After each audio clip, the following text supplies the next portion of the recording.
You can see it, sir. Okay. So I think today's so I will like team to talk more, rather than me. And Ved, you can help me, wherever needed, and Apurva, you also.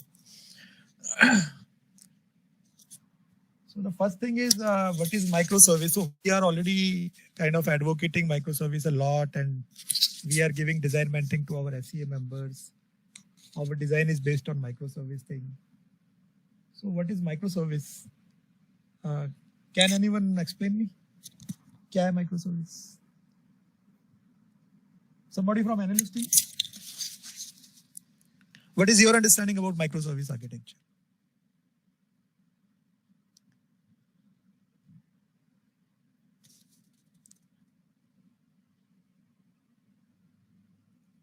Aditi, Raghav.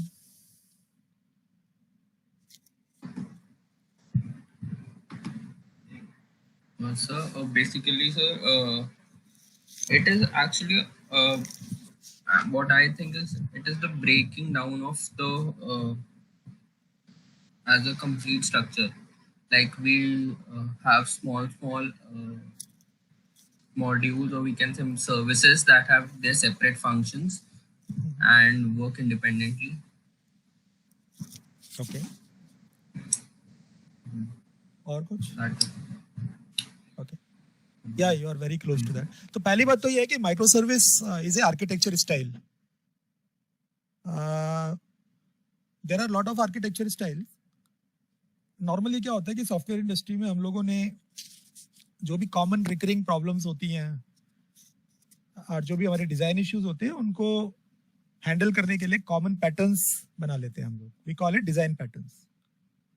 और to solve certain typical business problems, we adopt certain way of defining the architecture. ये normally architects के काम होते हैं, तो उसको हम architecture style बोल देते हैं. तो RESTful applications develop करना भी एक तरह का architecture style है.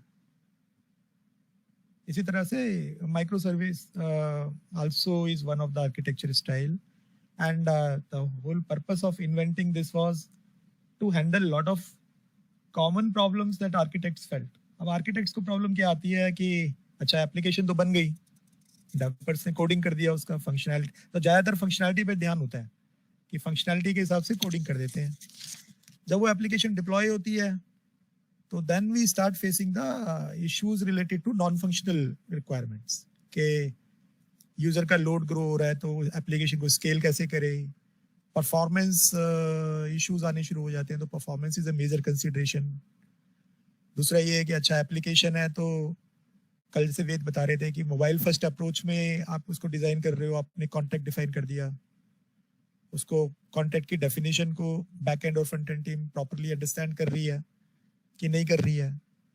देन अभी आपने वेब एप्लीकेशन बनाई हुई है, आपको मोबाइल एप्लीकेशन भी चाहिए, तो और उसके बाद में फिर इसके बाद पता लगता है कि एप्लीकेशन बहुत जगह पे एक जगह कुछ फेल हो जाता है तो पूरा एप्लीकेशन डाउन हो जाती है.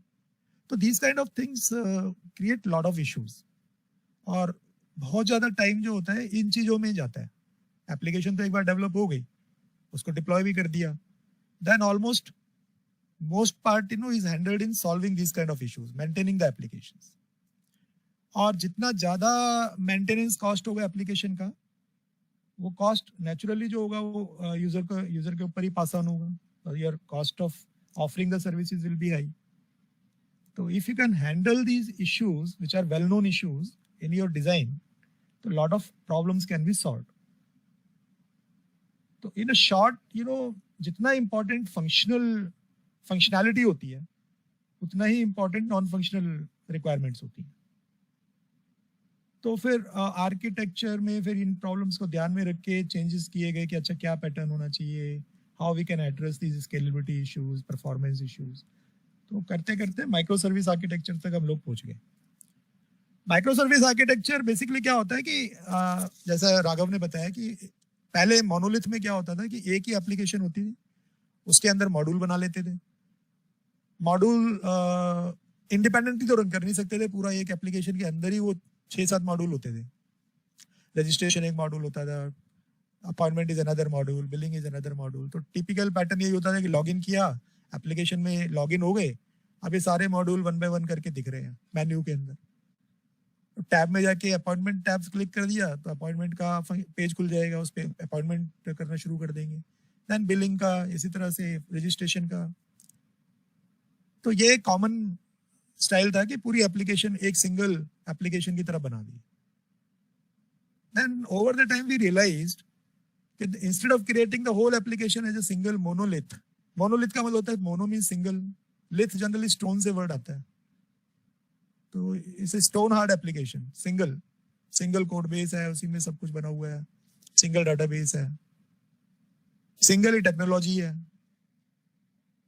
तो बजाय एक सिंगल एप्लीकेशन बनाने के, if you can develop multiple services, small services, and each service is kind of independent of other service which can run in its own process, and there is a easy way of communicating between the services। तो वो ज्यादा easy way है ना। तो उसका benefit क्या होगा कि मान लो आपने अपॉइंटमेंट एक अलग एक मॉड्यूल बना दिया, एक अलग सर्विस बना दी, बिलिंग एक अलग सर्विस बना दी, और दोनों इंडिपेंडेंट सर्विसेज हैं और आप उनको कम्युनिकेट करा रहे हो जहां भी जोड़ते हो उनकी, तो you can either use appointment itself as a different product. एक ऐप आपने बना दी जो सिर्फ अपॉइंटमेंट कर रही है प्रेप्टो की तरह। कहीं पर आपको बिलिंग मॉड्यूल यूज कराना है तो आपने बिलिंग मॉड्यूल सेल कर दिया। तो बिजनेस पॉइंट ऑफ व्यू से these are all independent modules, और टेक्नोलॉजी पॉइंट ऑफ व्यू से these are all independent services. तो जरूरी नहीं है कि सारी सर्विसेज को एक ही सर्वर में डाला जाए। You can have different servers, you can have each service will have it's own database. तो जनरल बॉटलनेक जो आता है परफॉर्मेंस का, वो डाटाबेस पे आता है, क्योंकि we can load balance the application, we can load balance the web server, लेकिन डाटाबेस तो एक ही रहता है ना। तो जो भी रीड कर रहे हो, राइट कर रहे हो, वो एक ही डाटाबेस से कर रहे हो। तो अल्टीमेटली जो भी परफॉर्मेंस स्लोनेस आती है, this is because of the database. अब अगर आपका ऐसा हो जाए कि different applications have their own independent databases, तो वो भी प्रॉब्लम सॉल्व हो जाएगी, बिकॉज अगर किसी एक एप्लीकेशन पे ज्यादा लोड है, उसका डाटाबेस अलग है, तो बाकी एप्लीकेशंस को इम्पैक्ट नहीं कर रहा है। And then you can create multiple instances of the application, same application का। तो मान लो कि आपका बिलिंग मॉड्यूल बहुत ज्यादा यूज हो रहा है, लैब मॉड्यूल सबसे ज्यादा यूज होता है हॉस्पिटल में, तो लैब के आपने 2-3 इंस्टेंस क्रिएट कर दिए, उसकी जगह लॉन्ड्री सिस्टम और जो आपके बाकी जो HIS के मॉड्यूल्स हैं जैसे बेड मैनेजमेंट, वो कम यूज हो रहे हैं, तो उनका एक एक इंस्टेंस ही सेटअप कर दिया। तो you can take this kind of economical decision, और ये आपके अल्टीमेटली जो हार्डवेयर डिप्लॉयमेंट है वो भी काफी ऑप्टिमाइज हो जाएगा।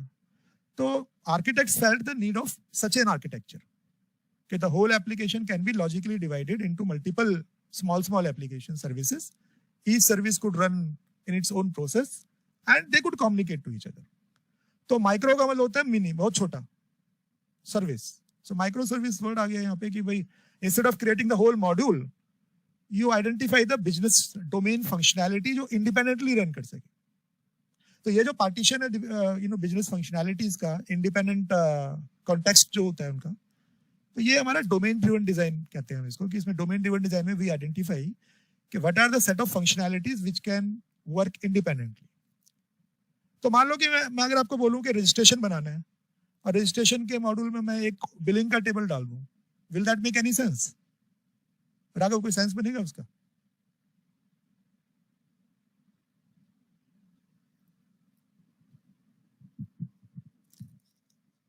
हेलो?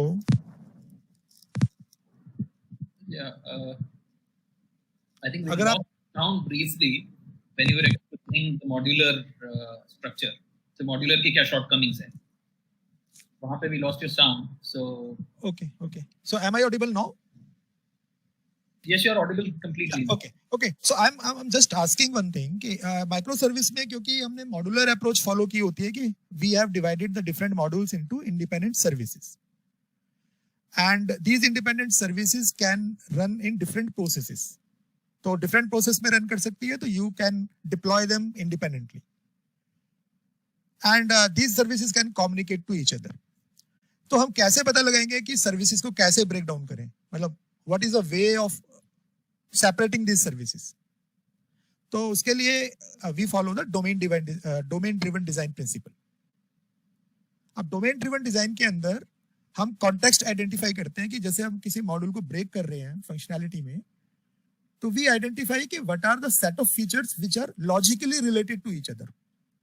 जो भी आपको लगेगा कि ये इससे लॉजिकली रिलेटेड नहीं है, वो उस बाउंडेड कॉन्टेक्स्ट में नहीं आएगा, उस पार्टीशन में नहीं आएगा. तो मैं एक क्वेश्चन यहाँ ये पूछ रहा था राघव से, एनालिस्ट टीम से, कि सपोज कि आपको पेशेंट रजिस्ट्रेशन या अपॉइंटमेंट की फंक्शनैलिटी बनानी है, और उसमें मैंने कुछ टेबल्स ऐसे भी डाल दी जैसे ओपीडी बिल, पेमेंट, रिसिप्ट. कोई सेंस बनेगा क्या उसका? उसका कोई सेंस नहीं बनेगा, क्योंकि बिलिंग मॉड्यूल जो है वो बिलिंग मॉड्यूल की फंक्शनैलिटीज में आपको बिल टेबल या इनवॉइस टेबल या रिसिप्ट टेबल ये सब चाहिए. रजिस्ट्रेशन की फंक्शनैलिटी या अपॉइंटमेंट में आपको इन टेबल्स की रिक्वायरमेंट नहीं है. This is not logically related to each other. So normally जब आप डाटाबेस को पार्टीशन कर रहे हो, सर्विसेज को पार्टीशन कर रहे हो, तो you only consider the features which are logically related to each other, which can work like a single unit. अगर रजिस्ट्रेशन है तो उसमें सारे फीचर रजिस्ट्रेशन वाले होने चाहिए, चाहे वो टेम्परेरी रजिस्ट्रेशन है, वेब रजिस्ट्रेशन है, आपका EMPI के साथ आप इंटीग्रेट कर रहे हो, बल्क रजिस्ट्रेशन है. ये सारी फंक्शनल फीचर्स ओनली रजिस्ट्रेशन के हैं. आपको कैश बिल या क्रेडिट बिल या रिफंड ये फीचर्स नहीं डालने इसके अंदर, because these are not related to registration. So this way of decomposing of the application into logical units, this is based on domain driven design. And based on domain driven design हम identify करते हैं कि कितनी micro services में आप break कर सकते हो फंक्शनैलिटी को. So each functionality should be logically one self-contained unit जिसको आप इंडिपेंडेंटली रन कर सको. अब इन सारी एप्लीकेशंस को आप अगर डिप्लॉय करते हो, मान लो जैसे ये फिगर देख रहे हो, तो you have a registration service, you have a visit service, you have a order service. तो जो भी आप चैनल यूज कर रहे हो इनको एक्सेस करने के लिए, तो इधर you are using some kind of a web browser, you are using any mobile और एनी IoT डिवाइस और एनीथिंग. वहां से जब आप कम्युनिकेट करोगे तो you will make the REST call. तो जैसे कल वेद ने बताया था कि रेस्ट वेब सर्विस वे होता है, तो बैक एंड डेवलपर जो होता है वो एक ओपन API बेस्ड स्पेसिफिकेशन दे देगा, फ्रंट एंड जो है उसके हिसाब से वो डेवलप कर लेंगे. Front end can be anything, वो मोबाइल भी हो सकता है, वेब भी हो सकता है. अब रेस्ट API आएगी, आपकी जो कॉल आएगी, तो API gateway is one server which receive all the calls, चाहे वो रजिस्ट्रेशन की कॉल हो, चाहे विजिट की कॉल हो, चाहे ऑर्डर सर्विस की कॉल हो. तो there is one single server which is receiving all the calls. और ये सर्वर जो होता है फिर ये कॉल को डिस्ट्रीब्यूट करता है अलग अलग माइक्रो सर्विसेज के लिए, depending on the end points. अब ये एंड पॉइंट क्या है? तो जैसे आपने जो भी माइक्रो सर्विस बनाई है, HTTP, server name, port, slash, अब आपने लिखा स्लैश करके रजिस्ट्रेशन, तो ये जो स्लैश रजिस्ट्रेशन होगा, तो इससे ये registration is the service name actually. तो पता चल जाएगा कि ये रजिस्ट्रेशन सर्विस के लिए ये कॉल है. आपने स्लैश ऑर्डर कर दिया तो ये स्लैश ऑर्डर सर्विस के लिए कॉल है. तो इस तरीके से गेटवे जो है, जो API गेटवे में बता रहा हूँ, तो API gateway receive all the services calls, and depending on the end point ये कॉल किसके पास जानी है वो डिस्ट्रीब्यूट कर देता है कॉल्स. और बैकएंड में आपकी ये जो कॉल्स हैं ये अलग अलग सर्विसेज हैंडल कर रही है. तो इसी तरह से रजिस्ट्रेशन सर्विस एक अलग माइक्रो सर्विस बना दी आपने, विजिट अलग बना दी, ऑर्डरिंग अलग बना दी, and they are kind of they can be deployed on different containers. तो डॉकर और कुबरनेट वगैरह जो हम SEA टीम को बताते हैं, तो this is a way of deploying the micro services on separate server nodes. तो उसके लिए पूरे डब्बे तो नहीं लेने की जरूरत हमें, तो we can partition the server into dockers. और ये सारी सर्विसेज एक दूसरे कम्युनिकेट कर सकती हैं जहां भी जरूरत होगी उनको. तो अगर पेशेंट विजिट सर्विस को पेशेंट का रजिस्ट्रेशन नंबर चाहिए या पेशेंट ID चाहिए, तो पेशेंट ID उसको मिल जाएगा. तो ये सारा जो कम्युनिकेशन होगा that is through the message queue. I will explain more. दूसरा काम हमने ये किया है कि जो हमने डिजाइन डेवलप किया है, तो उसमें माइक्रो सर्विसेज का जो डाटा मॉडल हमने डिजाइन किया है, तो डाटा मॉडल मैंने आपको बताया था पिछली क्लास में कि it's a logical way of designing the database. तो जब भी आप कोई बिजनेस प्रॉब्लम एड्रेस कर रहे हो, सॉल्व कर रहे हो, उसमें कितनी टेबल्स, कॉलम्स, क्या क्या डाटाबेस बनेगा, क्या टेबल्स बनेगी, तो that is actually the design of the database. तो अब क्योंकि हर माइक्रो सर्विस का अलग अलग डाटाबेस है, तो रजिस्ट्रेशन माइक्रो सर्विस में ओनली रजिस्ट्रेशन से रिलेटेड टेबल्स आएंगी, अपॉइंटमेंट माइक्रो सर्विस में ओनली अपॉइंटमेंट से रिलेटेड टेबल्स आएंगी, सो ऑन। और इन टेबल्स के जो फील्ड्स एंड कॉलम्स हैं वो हमने एमडीडीएस के बेस पे लिया हुआ है, तो वो डिफाइन करता है कि what is the type, what is the size, what is the format, वो हमने एमडीडीएस डाटा मॉडल से लिया है। तो ऐसा करते हैं तो हमारा स्टैंडर्ड कंप्लाई हो जाता है माइक्रो सर्विसेज के अंदर। जहां जहां पर भी हमारे टर्मिनोलॉजी स्टैंडर्ड्स आते हैं, आईसीडी 10 या आपका स्नोमैड या जो लॉइंक है, तो वो टेबल से हमने आइडेंटिफाई कर ली है। तो when we are giving this design to SCA members, already the standards are incorporated in that design. And ultimate outcome क्या होगा इसका? तो अल्टीमेट आउटकम होगा it will be a highly scalable, resilient and configurable design. तो normally this is the kind of thing that is expected कि आपका कॉन्फ़िगरेबल product होना चाहिए जो आप डिफरेंट टेनेंट्स के लिए, कस्टमर्स के लिए कॉन्फ़िगर कर सको विदाउट एनी कोड चेंज। सिर्फ पैरामीटर्स को चेंज करके अगर कॉन्फ़िगरेशन हो सकती है तो this should be the easy way. And then scalable, कि अगर आपका लोड इंक्रीज करता है या डिक्रीज करता है तो आपकी एप्लीकेशन ऑटो स्केल कर सके। एंड रेजिलिएंट, रेजिलिएंट मींस अगर कहीं फेलियर होता है, किसी पोर्शन में फेलियर, कोई पर्टिकुलर सर्विस अगर डाउन होती है, it should not impact your complete application. There should be the graceful way of handling the errors. So in a short, if somebody asks you what is microservice, so microservice is a architecture style. It is a combination of loosely coupled independent services which can run in their own independent processes, and they can talk to each other using web services, REST web services generally. So any question here on this slide? Analyst team? No, sir. No, sir. ठीक है। अब ये जो graph है ना, ये software architecture का evolution show कर रहा है 1960 से लेके और आज तक का। तो बहुत पहले शुरू में तो मेन फ्रेम कंप्यूटर्स हुआ करते थे, आज भी होते हैं, बैंकिंग के अंदर मेन फ्रेम टेक्नोलॉजी यूज होती है आज भी। तो बड़े बड़े वो जनरली वो बैच प्रोसेसिंग और बहुत कुछ, मतलब इस तरह का OLTP ये सब करते हैं। This was a very very old technology. उसके बाद में फिर पीसीज डेवलप हो गए, छोटे छोटे कंप्यूटर्स आ गए, तो उसके हिसाब से क्लाइंट सर्वर एप्लीकेशन बननी शुरू हो गई। तो क्लाइंट सर्वर में यू हैड ए क्लाइंट, ज्यादातर उस टाइम में विजुअल बेसिक या फॉक्स प्रो ऐसे हुआ करते थे बहुत पहले, तो थिक क्लाइंट होता था। एप्लेट वगैरह जो वेब एप्लीकेशन वो एप्लेट में रन करती थी, और एक आपका एक पोर्शन होता था प्रोग्राम जो उसको सर्विसेज को हैंडल कर रहा होता था, जहां लॉजिक लिखा होता था, इसको हम सर्वर बोलते थे। यहाँ पर यूजर साइड का आपने स्क्रीन बनाया होता था और वहां पर फंक्शंस कॉल होते थे सर्वर साइड से। तो क्लाइंट सर्वर टेक्नोलॉजी आई। एंड टू टायर इसको बोलते थे इसलिए क्योंकि एक क्लाइंट होता था, एक सर्वर होता था। ज्यादातर कोई पार्टीशनिंग नहीं होती थी उसके अंदर, प्लस सर्वर एक मशीन पे होता था और बाकी क्लाइंट्स होते थे आपके, जो अलग अलग मशीन पे आप डिप्लॉय कर देते थे। फिर 3 टायर आर्किटेक्चर हुआ। 3 टायर आर्किटेक्चर में उन्होंने रियलाइज किया कि अच्छा, जो ये आपने एप्लीकेशन बनाई है, इसमें एप्लीकेशन और डाटाबेस को अलग अलग जगह पे डाल देते हैं। तो एप्लीकेशन में आपका सारा बिजनेस लॉजिक आ जाएगा, प्रोसेसिंग लॉजिक आ जाएगा, और जो डाटाबेस है उसका स्टोरेज पार्ट और जो उसका स्टोरेज प्रोसेसिंग है वो अलग हो जाएगी। तो डाटाबेस का लोड और एप्लीकेशन का लोड डिवाइड हो जाएगा। तो आपकी 3 लेयर हो गई। एक लेयर तो यूजर के पास है जो प्रेजेंटेशन लेयर है, तो it can be a web browser, या आपने कोई थिक क्लाइंट इंस्टॉल किया हुआ है यूजर की मशीन पे।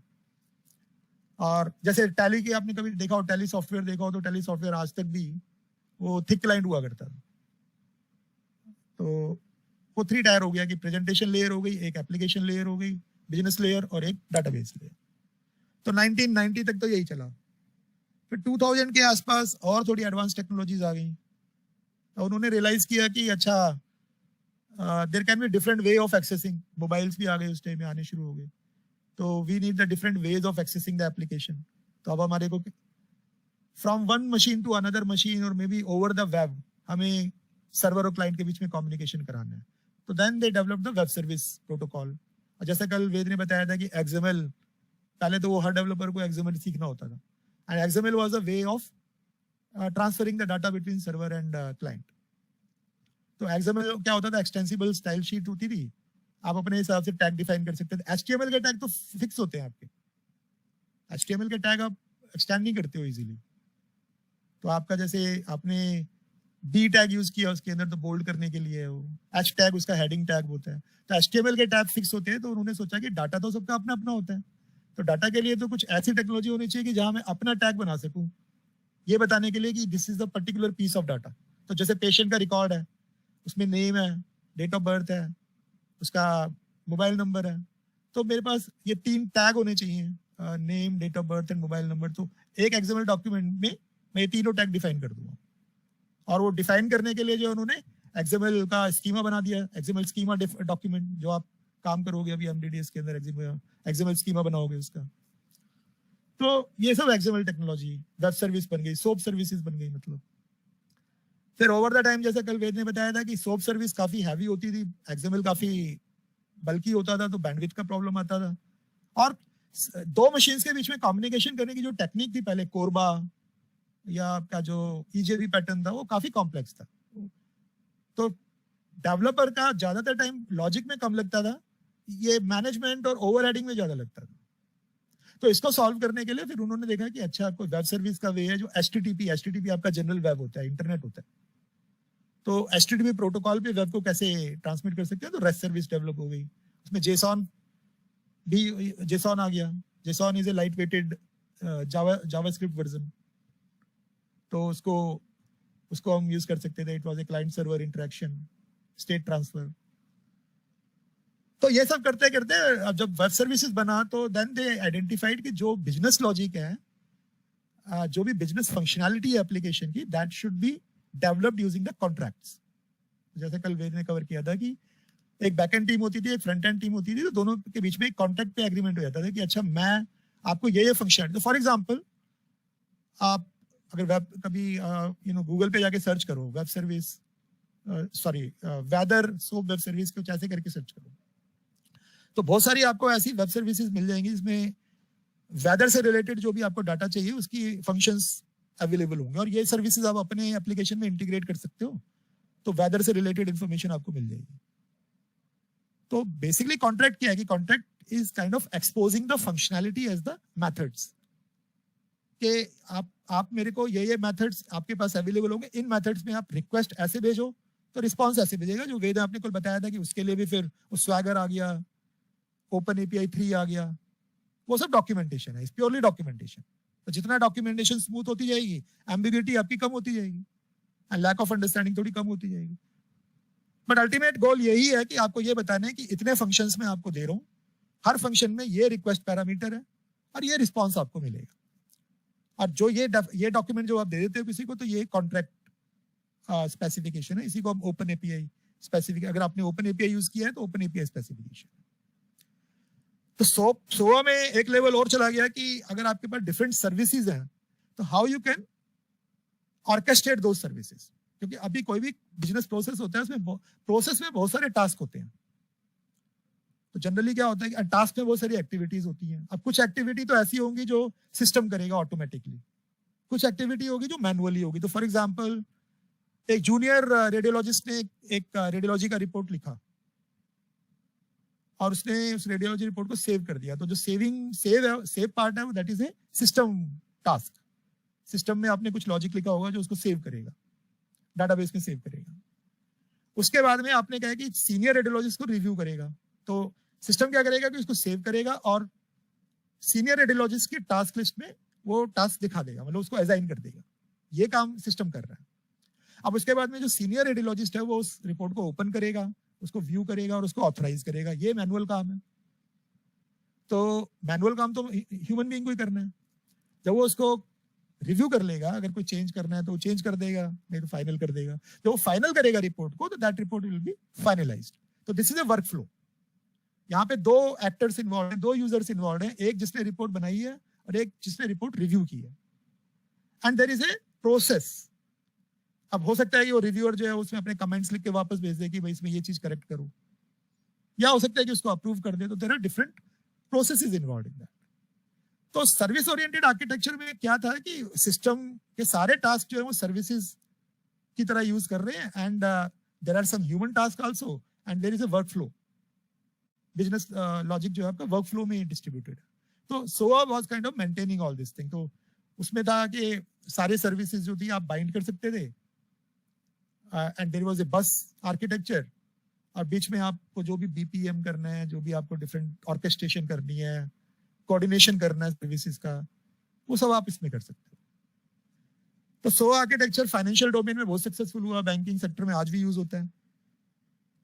अब 2010 तक ये सोआ चलता रहा, सोआ का एडवांस वर्जन आया। अब जो करंट टाइम चल रहा है तो वो कॉन्टेक्स्ट ड्रिवन आर्किटेक्चर आ गया।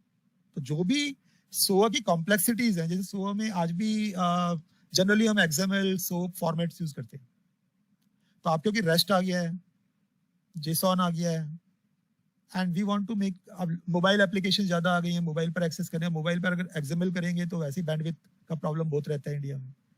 तो वी नीड द एडवांस सोआ जिसमें सोआ के सारे फीचर्स होने चाहिए but in a light weighted manner. तो उसे सॉल्व करने के लिए अब माइक्रो सर्विस है। तो micro service is also one kind of सोआ। तो जो हमारा एफर्ट है माइक्रो सर्विस डिजाइन लाने का, वो ultimately it is to introduce the SOA into the medical domain, health domain, जो आज तक कभी हुआ नहीं। अभी हेल्थ केयर जो है उसमें सब मोनोलिथ ही बनती है आज भी एप्लीकेशन। फाइनेंशियल सेक्टर में एप्लीकेशन स्टैंडर्डाइज्ड हैं, प्रोसेसेस वेल डिफाइंड हैं, दे आर सोआ ड्रिवन एप्लीकेशंस। लेकिन हेल्थ केयर में अभी सब अपने अपने हिसाब से लॉजिक लिख देते हैं, कॉन्फ़िगरेबिलिटी जीरो है, कुछ भी चेंज करना होगा तो कोड लेवल पे जाके चेंज होगा, कोई कुछ टेक्नोलॉजी यूज कर रहा है, कोई कुछ कर रहा है, कोई स्टैंडर्ड नहीं है। तो to start that standardization and to introduce a SOA, micro service is the attempt, and then it address other things also, कि क्लाउड फर्स्ट आपकी अप्रोच कैसे हैंडल करेंगे, मोबाइल फर्स्ट कैसे करेंगे। So I will talk more about that. तो इस graph के हिसाब से जो 2020 के टाइम पे वो आप this context driven architecture, this is a micro service architecture, this is latest architecture. अब ये तो सेंस नहीं बनता ना कि अगर आज हम कोई आर्किटेक्चर इंट्रोड्यूस करें तो पुराने वाला कोई, क्योंकि पुराने आर्किटेक्चर में इश्यूज बहुत हैं। So this is an attempt to solve all the problems with the new architecture. Now अभी स्लाइड में you can see the comparison between the traditional application जो लोग डिजाइन करते हैं, मोनोलिथ आर्किटेक्चर, और जो करंट सो आर्किटेक्चर हम लोग micro service based architecture recommend कर रहे हैं। तो मोनोलिथ क्या होता है, ये आपके टॉप लेफ्ट साइड में दिख रहा है आपको। हमेशा तीन चीजें होती हैं। एक तो प्रेजेंटेशन लेयर आप कैसे बनाते हो, कि आपने मोबाइल के लिए प्रेजेंटेशन बनाई है या आपने वेब के लिए बनाई है, so you have a presentation layer जिसको यूजर इंटरफेस कहते हैं। एक आपका प्रोग्राम्स होते हैं जहां पर आप बिजनेस लॉजिक लिखते हो, जब प्रोग्रामिंग कोडिंग करते हो, कि जो भी आपको बिजनेस रूल्स डिफाइन करने हैं वो आपका पार्ट आएगा। और तीसरा पार्ट आपका होता है डाटा एक्सेस लेयर, जो डाटा के साथ आप रीड एंड राइट करते हो, डाटा को टेबल्स में से डाटा एक्सेस करना या टेबल्स में स्टोर करना, वो पार्ट होता है। एंड फाइनली आपका डाटाबेस होता है। तो normal monolith architecture is the left hand side thing, जहां पर आपके ये तीन लेयर्स हैं जो डाटाबेस से इंटरेक्ट कर रही है। सारा जो लॉजिक है वो एक ही सिंगल एप्लीकेशन में आपने लिखा हुआ है। Micro service architecture is the next box, जिसमें आपने ये ऑरेंज कलर के जो बॉक्सेस देख रहे हो, तो आपने क्या किया कि पूरी एप्लीकेशन को लॉजिकली ब्रेक डाउन कर दिया, ब्रेक कर दिया कि ये मॉड्यूल्स बनेंगे इसके अंदर, and each module you developed as a separate microservice. Each microservice has its own database, and user interface जो है वो आपकी माइक्रो सर्विसेज से इंटरेक्ट कर रहा है, माइक्रो सर्विसेज डाटाबेस से इंटरेक्ट कर रही है, एंड माइक्रो सर्विसेज आपस में भी इंटरेक्ट कर रही है। So this make the complete program. अब जब वो आपस में कम्युनिकेट कर रही है तो उस कम्युनिकेशन को आप कंट्रोल कर सकते हो using some kind of workflow engine और समथिंग, तो कॉन्फ़िगरेबिलिटी वाला फीचर आ जाएगा आपका। अब इसी को थोड़ा सा और डिटेल में दिखाने के लिए राइट साइड के बॉक्सेस दिखाए हुए हैं। तो जो बिल्कुल राइट मोस्ट बॉक्स है ये ट्रेडिशनल एप्लीकेशन दिखा रहा है, कि ट्रेडिशनल एप्लीकेशन में सारी जो एप्लीकेशन होती है वो एक सिंगल, या तो आप सिंगल ऐप प्रोसेस बनाते हो या 3 टायर आर्किटेक्चर बनाते हो। सिंगल ऐप प्रोसेस में तो आपकी सारी एप्लीकेशन एक ही प्रोसेस में रन कर रही है, देयर इज नो पार्टीशन, जो आपकी ओल्ड एप्लीकेशन अब तो खैर बहुत कम रह गई हैं ऐसी। 3 tier architecture is the best architecture जो अभी तक चल रहा है। सो आप जितने भी वेंडर्स आज के टाइम में देखते हो HIS वाले, ज्यादातर वो 3 टायर आर्किटेक्चर यूज करते हैं। तो उन्होंने यही किया हुआ है कि प्रेजेंटेशन लेयर बनाई हुई है, बिजनेस लेयर बनाई हुई है और डाटाबेस लेयर बनाई हुई है। डाटाबेस उनका एक ही होता है, तो सारे जितने भी करंट एप्लीकेशन है उनमें एक ही डाटाबेस है, एक सिंगल एप्लीकेशन है उनकी। एक सिंगल एप्लीकेशन को वार फाइल बोलते हैं हम उसको, वेब आर्काइव फाइल बेसिकली। तो वो पूरी की पूरी फाइल को एक सिंगल फाइल की तरह डिप्लॉय करते हैं, उसमें इज नो लॉजिकल पार्टीशन। जबकि माइक्रो सर्विस वाली अगर आप देखोगे जो अनदर बॉक्स है, तो उसमें यू कैन सी कि each and every micro service is a separate stateless service. अब ये स्टेटलेस क्या चीज है? तो स्टेटलेस ये है कि पुरानी जितनी भी एप्लीकेशन बनती थी उसमें सेशन मेंटेन करते थे वो क्लाइंट और सर्वर के बीच में, और सेशन में वो जो यूजर का डाटा होता था वो कुकीज की फॉर्म में वो सर्वर को भेजते थे और सर्वर स्टोर करता था उसको। तो फिर वहां पर ये प्रॉब्लम आती थी कि जिस आपने जैसे लोड बैलेंस किया हुआ और आपने मल्टीपल नोड्स बनाए हुए हैं सर्वर के, तो जिस सर्वर पे आपने यूजर की कुकी को स्टोर किया हुआ है नेक्स्ट रिक्वेस्ट भी उसी के पास जानी चाहिए, या फिर आपको वो सर्वर का सेशन का डाटा जो है डाटाबेस में मेंटेन करना पड़ेगा। तो ये जब तक ये ईजेबी वाला आर्किटेक्चर था पुराना, ये सेशन मैनेजमेंट एक बहुत इश्यू होता था। फिर आपने कई बार देखा हुआ पुरानी एप्लीकेशन में वो सेशन टाइम आउट हो जाता था, 10 मिनट तक आइडल रहा तो सेशन टाइम आउट हो गया। कई बार ये भी इशू आता था कि एक ही यूजर अलग अलग 2 मशीन से लॉग इन कर लेता था, 2 अलग अलग सेशंस बन जाते थे। तो lot of session management related issue was there. अब आइडियली तो यूजर का डाटा जो है वो आपके सर्विस वेब सर्विस में हर कॉल में तो जाना नहीं चाहिए। You should only send a token instead of the user session detail. तो अभी जो लेटेस्ट हम माइक्रो सर्विस आर्किटेक्चर बनाते हैं वो टोकन बेस्ड रेस्ट कॉल्स होती हैं। तो जब भी यूजर पहली बार ऑथेंटिकेट करता है, यूजर कनेक्ट करता है या लॉग इन करता है, तो उसके लिए टोकन जनरेट हो जाता है, और वो टोकन आपका क्लाइंट साइड में सेव होता है, ना कि सर्वर साइड में। तो जैसे आप कोई एंगुलर जेएस एप्लीकेशन बना रहे हो या आप मोबाइल की एप्लीकेशन बना रहे हो, वो टोकन आपका क्लाइंट का उधर सेव होगा, और सब्सिक्वेंट कॉल्स जो होंगी उसमें वो टोकन पास करेंगे। ये टोकन जो होगा जितने टाइम तक एक्टिव रहेगा, तो इसकी भी टाइम आउट होती है टोकन की भी। ऐसे नहीं कि हमेशा के लिए एक ही टोकन चलता रहेगा। जब लोग यूजर लॉग आउट कर लेता है तो वो टोकन आपका डिस्ट्रॉय हो जाता है, मतलब डीएक्टिवेट हो जाता है, या फिर टाइम आउट के बेस पे डीएक्टिवेट हो जाता है। तो ये जो टोकन होगा, तो जब भी सर्वर को कॉल आएगी उसमें यूजर की कोई डिटेल नहीं होगी, सेशन की कोई डिटेल नहीं होगी, टोकन होगा, और टोकन को वैलिडेट करेगा server, and based on the validation of the token it will identify कि ये इस यूजर का ऑथेंटिकेटेड डाटा है, and based on that it will allow the call. तो इसका बेनिफिट ये है कि टोकन वाली कॉल तो आपने अगर लोड बैलेंसिंग किया, आपने एक ही मल्टीपल सर्वर्स बना दिए, उस पर एक ही एप्लीकेशन डाल दिया अलग अलग, तो रजिस्ट्रेशन मॉड्यूल आपने 2 सर्वर्स पे डाल दिया, तो चाहे इस सर्वर पे कॉल जाए चाहे इस सर्वर पे कॉल जाए, टोकन तो एक ही होगा ना यूजर का, तो इट डजंट मैटर। तो आपको सेशन मैनेजमेंट में प्रॉब्लम नहीं आएगी। So we call it stateless call, क्योंकि आपको यूजर का स्टेट जो है वो कॉल के अंदर नहीं, वेब सर्विस में सेव नहीं कर रहे हो, ओनली एक टोकन अलाउ कर रहे हो उसको। तो all the micro service calls are rest calls, all the micro service calls are stateless calls, and हर एक माइक्रो सर्विस का अलग अलग डाटाबेस जनरेट होता है। So analyst team, any question here? It's a little technical, I know.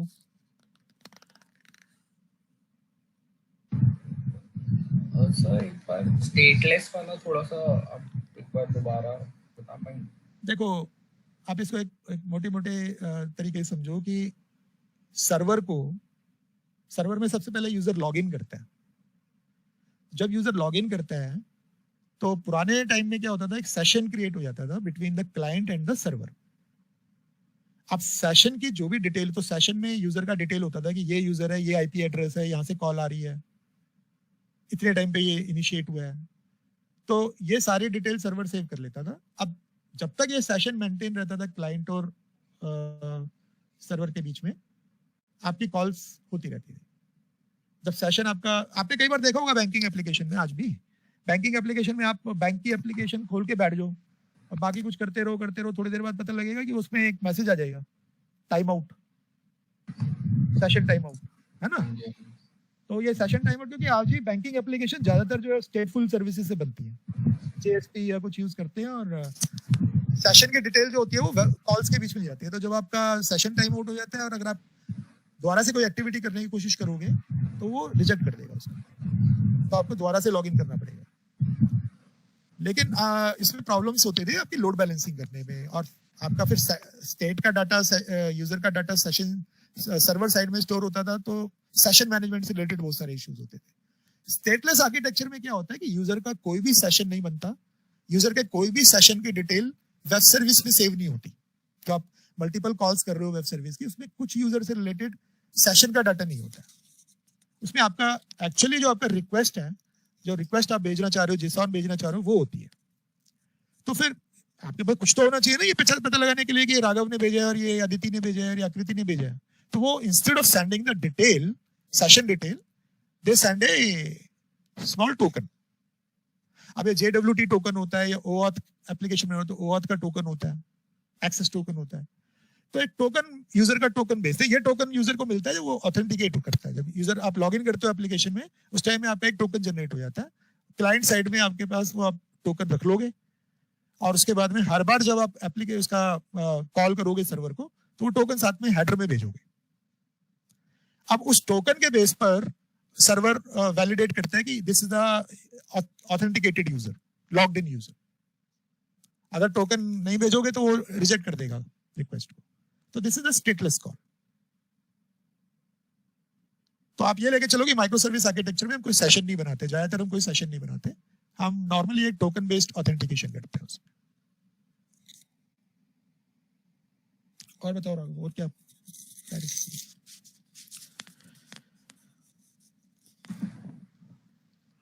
अब question ये आता है कि मोनोलिथ से क्या प्रॉब्लम है. अभी तो मोनोलिथ सही चल रहा है ना?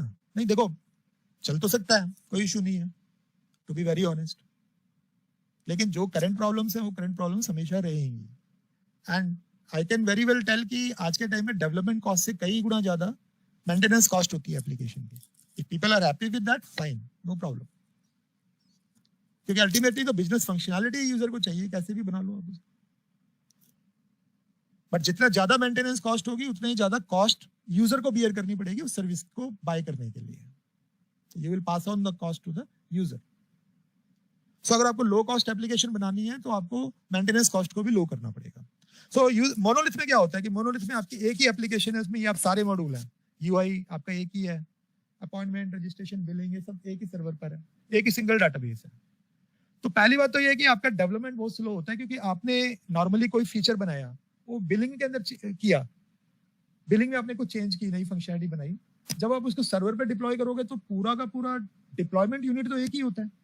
तो आपको पूरा डाउन टाइम लेना पड़ेगा और पूरा आपका एप्लीकेशन डिप्लॉय होगा. और कई बार तो ऐसा होता है कि नई डिप्लॉयमेंट में पुराने चलते हुए फीचर भी चेंज हो जाते हैं. तो उसके लिए पूरी रिग्रेशन टेस्टिंग करनी पड़ेगी. तो हम इसको बोलते हैं रिग्रेशन टेस्टिंग. तो एक तो टेस्टिंग होती है जो नए फीचर्स बनाए उसकी, पर जो पहले से आपके चल रहे हैं फीचर, जो क्रिटिकल फीचर्स हैं, वो भी तो टेस्ट करने पड़ेंगे ना आपको, कि वो कहीं रुक तो नहीं गए चलने. और रिग्रेशन टेस्टिंग की जरूरत इसलिए पड़ती है क्योंकि एक ही प्रोग्राम यूनिट होती है, उसी में यहाँ कुछ चेंज किया उधर कुछ चेंज हो जाएगा. ग्लोबल एक ही डाटाबेस है और मोस्ट ऑफ द टाइम तो स्कोप ऑफ द वेरिएबल भी इतने ग्लोबल होते हैं कि यहाँ कुछ चेंज करो तो वहां कुछ चेंज हो रहा है, डेवलपर को भी नहीं पता होता. So these are the common reasons कि ये एप्लीकेशन में क्या होता है. आप इमेजिन करो कि आज का ई हॉस्पिटल एप्लीकेशन है NIC के अंदर, 50,000 हॉस्पिटल्स में उन्होंने लगाई हुई है, 5 स्टेट्स में उन्होंने रन कर रखा है फॉर एग्जाम्पल. तो उन्होंने क्या किया होगा, हर सर्वर का अलग अलग डिप्लॉयमेंट किया होगा. अब वो कोई भी एक फीचर नया चेंज करते हैं तो वो पूरा डिप्लॉयमेंट उनको जाके उसका चेंज करना पड़ेगा. तो जितने भी फीचर्स पुराने होंगे सारे टेस्ट करने पड़ेंगे, या फिर कई बार ऐसा होता है पुराने फीचर्स अनस्टेबल हो जाते हैं. तो those are the challenges. Actually development slow है, पूरा का पूरा आपको बिल्ड करना पड़ेगा. This is what I am trying to say, कि अगर एक छोटा चेंज भी करोगे तो फुल टेस्टिंग करनी पड़ेगी, फुल डिप्लॉयमेंट करनी पड़ेगी, फुल रीबिल्डिंग करनी पड़ेगी. एक ही सिंगल टेक्नोलॉजी में यूज होता है. कई बार ऐसा होता है कि मैंने कोई फीचर डेवलप करना है, उसमें मुझे डाइकॉम वाला कुछ फीचर .NET में बहुत अच्छा बना हुआ है, मेरी एप्लीकेशन जावा की है. अब या तो मुझे वो सारा .NEट वाला भी जावा में कन्वर्ट करना पड़ेगा मोनोलिथ के अंदर, क्योंकि सारी एक ही टेक्नोलॉजी है. या मेरे पास ऐसा वे होना चाहिए कि जो भी चीज जहां अच्छी मिल रही हो वहां से ले लो, टेक्नोलॉजी भले ही कुछ भी हो. तो which is a easier way? I think second one is the easier way कि भाई टेक्नोलॉजी डजंट मैटर ना, कि मेरे पास पूरा प्रोग्राम जावा में लिखा हुआ है, अगर .NET का मेरे को कोई ओपन सोर्स कंपोनेंट मिल गया जो मेरे काम का है तो I should be able to use that ना. लेकिन वो करंट आर्किटेक्चर में पॉसिबल नहीं है क्योंकि मोनोलिथ तो सारा ही एक ही टेक्नोलॉजी में बनता है. तो उसमें तो मुझे सारा कुछ अगर जावा में बनाया तो जावा में ही चाहिए, पूरा PHP में बनाया तो सारा PHP में ही चाहिए. तो दिस इज अनदर चैलेंज कि मेरे पास चॉइस नहीं है कि कहां से क्या उठा सकता हूँ. एंड जितना मेरा, अब क्योंकि डाटाबेस मेरा सिंगल होता है तो एज आई सेड कि database is the main contention point. तो जैसे हम प्रोजेक्ट मैनेजमेंट में एक वर्ड बोलते हैं क्रिटिकल पाथ. तो आप सारी एक्टिविटी कंप्लीट कर लो प्रोजेक्ट की, कुछ एक्टिविटीज ऐसी होती है जिनको कंप्लीट किए बिना आपका प्रोजेक्ट कंप्लीट नहीं होगा. मान लो आपने प्रोग्राम बना लिया, डेवलपमेंट कर ली, जब तक डिप्लॉय नहीं करोगे तब तक तो यूजर नहीं एक्सेस कर पाएंगे ना, तो डिप्लॉयमेंट एक्टिविटीज हमेशा आपके क्रिटिकल पाथ में आएंगी। तो डाटाबेस आपका क्रिटिकल पाथ पे होता है कि आप सब कुछ स्टेबलाइज कर लो। You can have multiple application servers, you can have multiple web servers, database generally आपका एक ही होता है। तो जब आपका डाटा बढ़ता जाएगा, जितना आपका डाटा टेबल्स में ऐड होता जाएगा, उतना ही क्वेरीज को रन करने में ज्यादा टाइम लगेगा, उतना ही आपका रीड स्लो हो जाएगा, उतना ही आपका राइट स्लो हो जाएगा। एंड एट ए पॉइंट ऐसा आएगा, फिर आप क्या करना शुरू करोगे, अगर आप डाटा को आर्काइव करना शुरू करते हो तो नॉर्मली जो ट्रेंड होता है ना, उसमें होता है कि अच्छा 3 साल 4 साल पुराना डाटा उठा के आर्काइव कर देते हैं, उठा के किसी दूसरे आर्काइवल डाटाबेस में डाल देते हैं, यहाँ से पर्ज कर देते हैं। पर वो पर्जिंग क्वेरीज को रन करने में भी टेबल लॉक्स लगते हैं, that also are very slow. तो ये इंस्टेड ऑफ दैट, अगर हमारे पास हर माइक्रो सर्विस का अलग डाटाबेस होगा तो these are easier to maintain, क्योंकि आपने प्रॉब्लम को स्प्लिट कर दिया। Rather than a single point of problem, you splitted the problem. और वो कहते हैं ना कि divide and conquer is the best strategy. Problem को जितना डिवाइड करोगे उतना ही कॉन्कर करोगे उसको। So these are the common problems with a monolith architecture. अब इन्हीं प्रॉब्लम्स को एड्रेस करने के लिए माइक्रो सर्विस आर्किटेक्चर इंट्रोड्यूस होता है। तो first is, I have already told कि आप इसमें बिजनेस फंक्शनैलिटीज के हिसाब से पार्टीशन कर सकते हो, तो it is domain focused and you can scale the functionality, you can scale the team. कहां पर आपको 2 बंदे लगाने हैं, कहां पर आपको 4। अब लॉन्ड्री सिस्टम है, वो कोई यूज नहीं करने वाला या कम यूज होगा, 1 बंदा लगा दो। बिलिंग सिस्टम आपको सबसे पहले तैयार करके देना है, 4 बंदे लगा दो। तो you can do the different team scaling, क्योंकि आपका हर मॉड्यूल इंडिपेंडेंट मॉड्यूल है।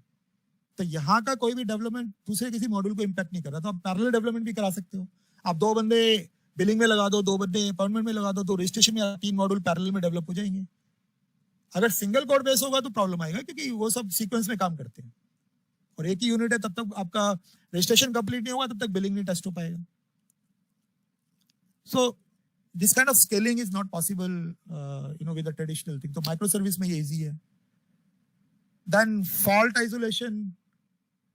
तो इसके माइक्रो सर्विस में क्या होता है कि अगर आपकी एक पर्टिकुलर माइक्रो सर्विस ब्रेक हुई है तो बाकी माइक्रो सर्विसेज इंपैक्ट नहीं होगी, और उसको भी हैंडल करने के हमारे पास फॉल्ट टॉलरेंस मैकेनिज्म्स होते हैं। तो we can create a fallback plan कि अगर फॉल्ट कहीं पे कोई फेलियर हुआ तो this is a fallback plan, ऐसे रिकवर हुआ। चाहे वो आपको एक पेज पर ले जाएगा विच विल शो कि अभी ये सर्विस डाउन टाइम में है, जो भी है, but rest of your features will keep running. लेकिन ट्रेडिशनल माइक्रो सर्विस में तो एवरीथिंग गोज डाउन, पूरा सर्वर बैठता है नीचे। Then polyglot persistence. Micro service में आपके मल्टीपल डाटाबेस हो सकते हैं, और जरूरी नहीं कि सारे डाटाबेस माईसीक्वल हो गए या सारे डाटाबेस एक ही टेक्नोलॉजी के होने चाहिए, कुछ नहीं। आप एक पर्टिकुलर जगह पे नोसीक्वल यूज करना चाहते हो, एक जगह पे पोस्टग्रेस यूज करना चाहते हो, एक जगह पे कुछ और करना चाहते हो, you can do that because you can use multiple databases.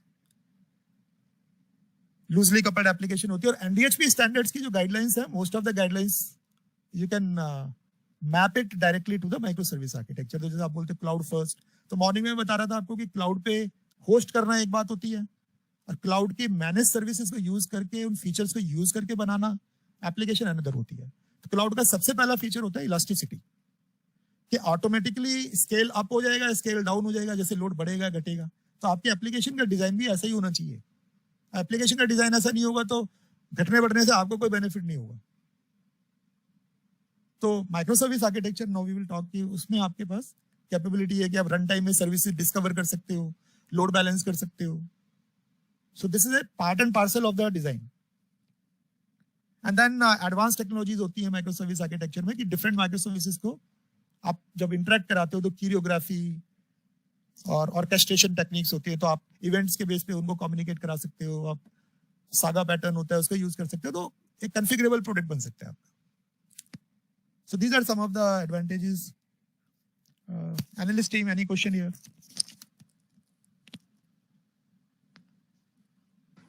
No, sir. क्या आ गया सारा समझ में? आया है सर। Yeah, please ask. ये एटलीस्ट इतनी टर्मिनोलॉजी तो आप समझ ही लो सारी, कि स्केलेबिलिटी क्या होती है। तो स्केलेबिलिटी आपने बता दिया। रिलायबिलिटी क्या होती है? रिलायबिलिटी होती है कि आपकी एप्लीकेशन जो है it should be reliable, failure point नहीं होना चाहिए। अगर आपका एक पर्टिकुलर कंपोनेंट फेल हो गया It should not let down the entire server to be down. Extensible होना चाहिए. एक्सटेंसिबल, आपसे कोई पूछे एक्सटेंसिबल क्या है, तो एक्सटेंसिबल का मतलब है कि आज मेरे पास कोई फंक्शनैलिटी है और मैं कोई फंक्शनैलिटी इसमें ऐड कर रहा हूँ, चाहे तो मैं सेम फंक्शनैलिटी में और फीचर्स ऐड कर रहा हूँ या नए मॉड्यूल्स ऐड कर रहा हूँ, तो it should not be impacting my current architecture. Maintainability, तो मेंटेनेबिलिटी मतलब लो कॉस्ट भी आती है, ऑप्टिमम मतलब मेरा स्केल हो सके, एप्लीकेशन लोड बैलेंस हो सके. तो ये सारे एस्पेक्ट्स जो होते हैं नॉन फंक्शनल रिक्वायरमेंट्स में आते हैं. इनको हम लिटीज बोलते हैं actually. Maintainability, scalability, reliability, and these are, I think आज की स्टेज में these are more important than functional requirements. तो माइक्रो सर्विस आर्किटेक्चर में नॉन फंक्शनल रिक्वायरमेंट्स को ज्यादा फोकस किया गया. फंक्शनल रिक्वायरमेंट तो आप अपनी डोमेन के हिसाब से बना ही लोगे. हेल्थ डोमेन है तो हेल्थ की रिक्वायरमेंट्स होंगी, फाइनेंशियल के लिए बनानी है तो फाइनेंशियल की अपनी रिक्वायरमेंट्स होंगी. It's more focus on non functional requirements. And you should be clear कि माइक्रो सर्विस आर्किटेक्चर को आप एनडीएचपी के साथ कैसे अलाइन करोगे. तो मैंने और वेद ने एक एक्सरसाइज की थी पहले, एक बुक मैट्रिक्स बनाया था हमने, तो I will share it with all of you. उसमें आप देख लेना. तो दैट इज ऑल्सो पॉसिबल कि सारे लोग एक साथ माइक्रो सर्विस अडॉप्ट ना कर पाए, तो we should have a mechanism, evolutionary mechanism होना चाहिए कि इवन माइक्रो सर्विस आर्किटेक्चर के अंदर भी कितना वो अडॉप्ट कर सकते हैं. अगर सारा भी एक साथ नहीं कर सकते तो कितना एक साथ कर सकते हैं. तो based on that we can do kind of grading. कि किसी बंदे ने क्या किया कि अपने उसके पास कोई मोनोलिथ एप्लीकेशन थी, उसने रेस्ट टेक्नोलॉजी में कन्वर्ट कर लिया, स्प्रिंग बूट यूज करके रेस्ट टेक्नोलॉजी में डेवलप कर लिया. किसी ने कहा कि ठीक है मैं डाटाबेसेस अलग अलग नहीं करूंगा, लेकिन within the same database I can create multiple schemas और different set of tables with different read and write permissions. ठीक है, कर लो. कोई कहता है मुझे सीक्यूआरएस बाद में करना है, but I want to bring other features की माइक्रो सर्विस बना लेता हूँ, उनके अंदर कम्युनिकेशन मैसेज क्यू के थ्रू करा लेता हूँ या वेब सर्विस के थ्रू करा लेता हूँ. ठीक है, that is also one way. This everything is a micro service architecture. जो full scale micro service architecture है वो पूरा सीक्यूआरएस तक है जो हम लोग बता रहे हैं, लेकिन डिपेंडिंग ऑन उनका बजट और उनका मार्केट साइज और ये सब, they can also do a gradual adoption of the services. But ultimate goal ये है कि जितना वो माइक्रो सर्विस में ग्रेड अपना बढ़ाते जाएंगे, उतनी उनकी business problems non functional side में सॉल्व होती जाएंगी, and they will become a highly scalable maintainable application vendor.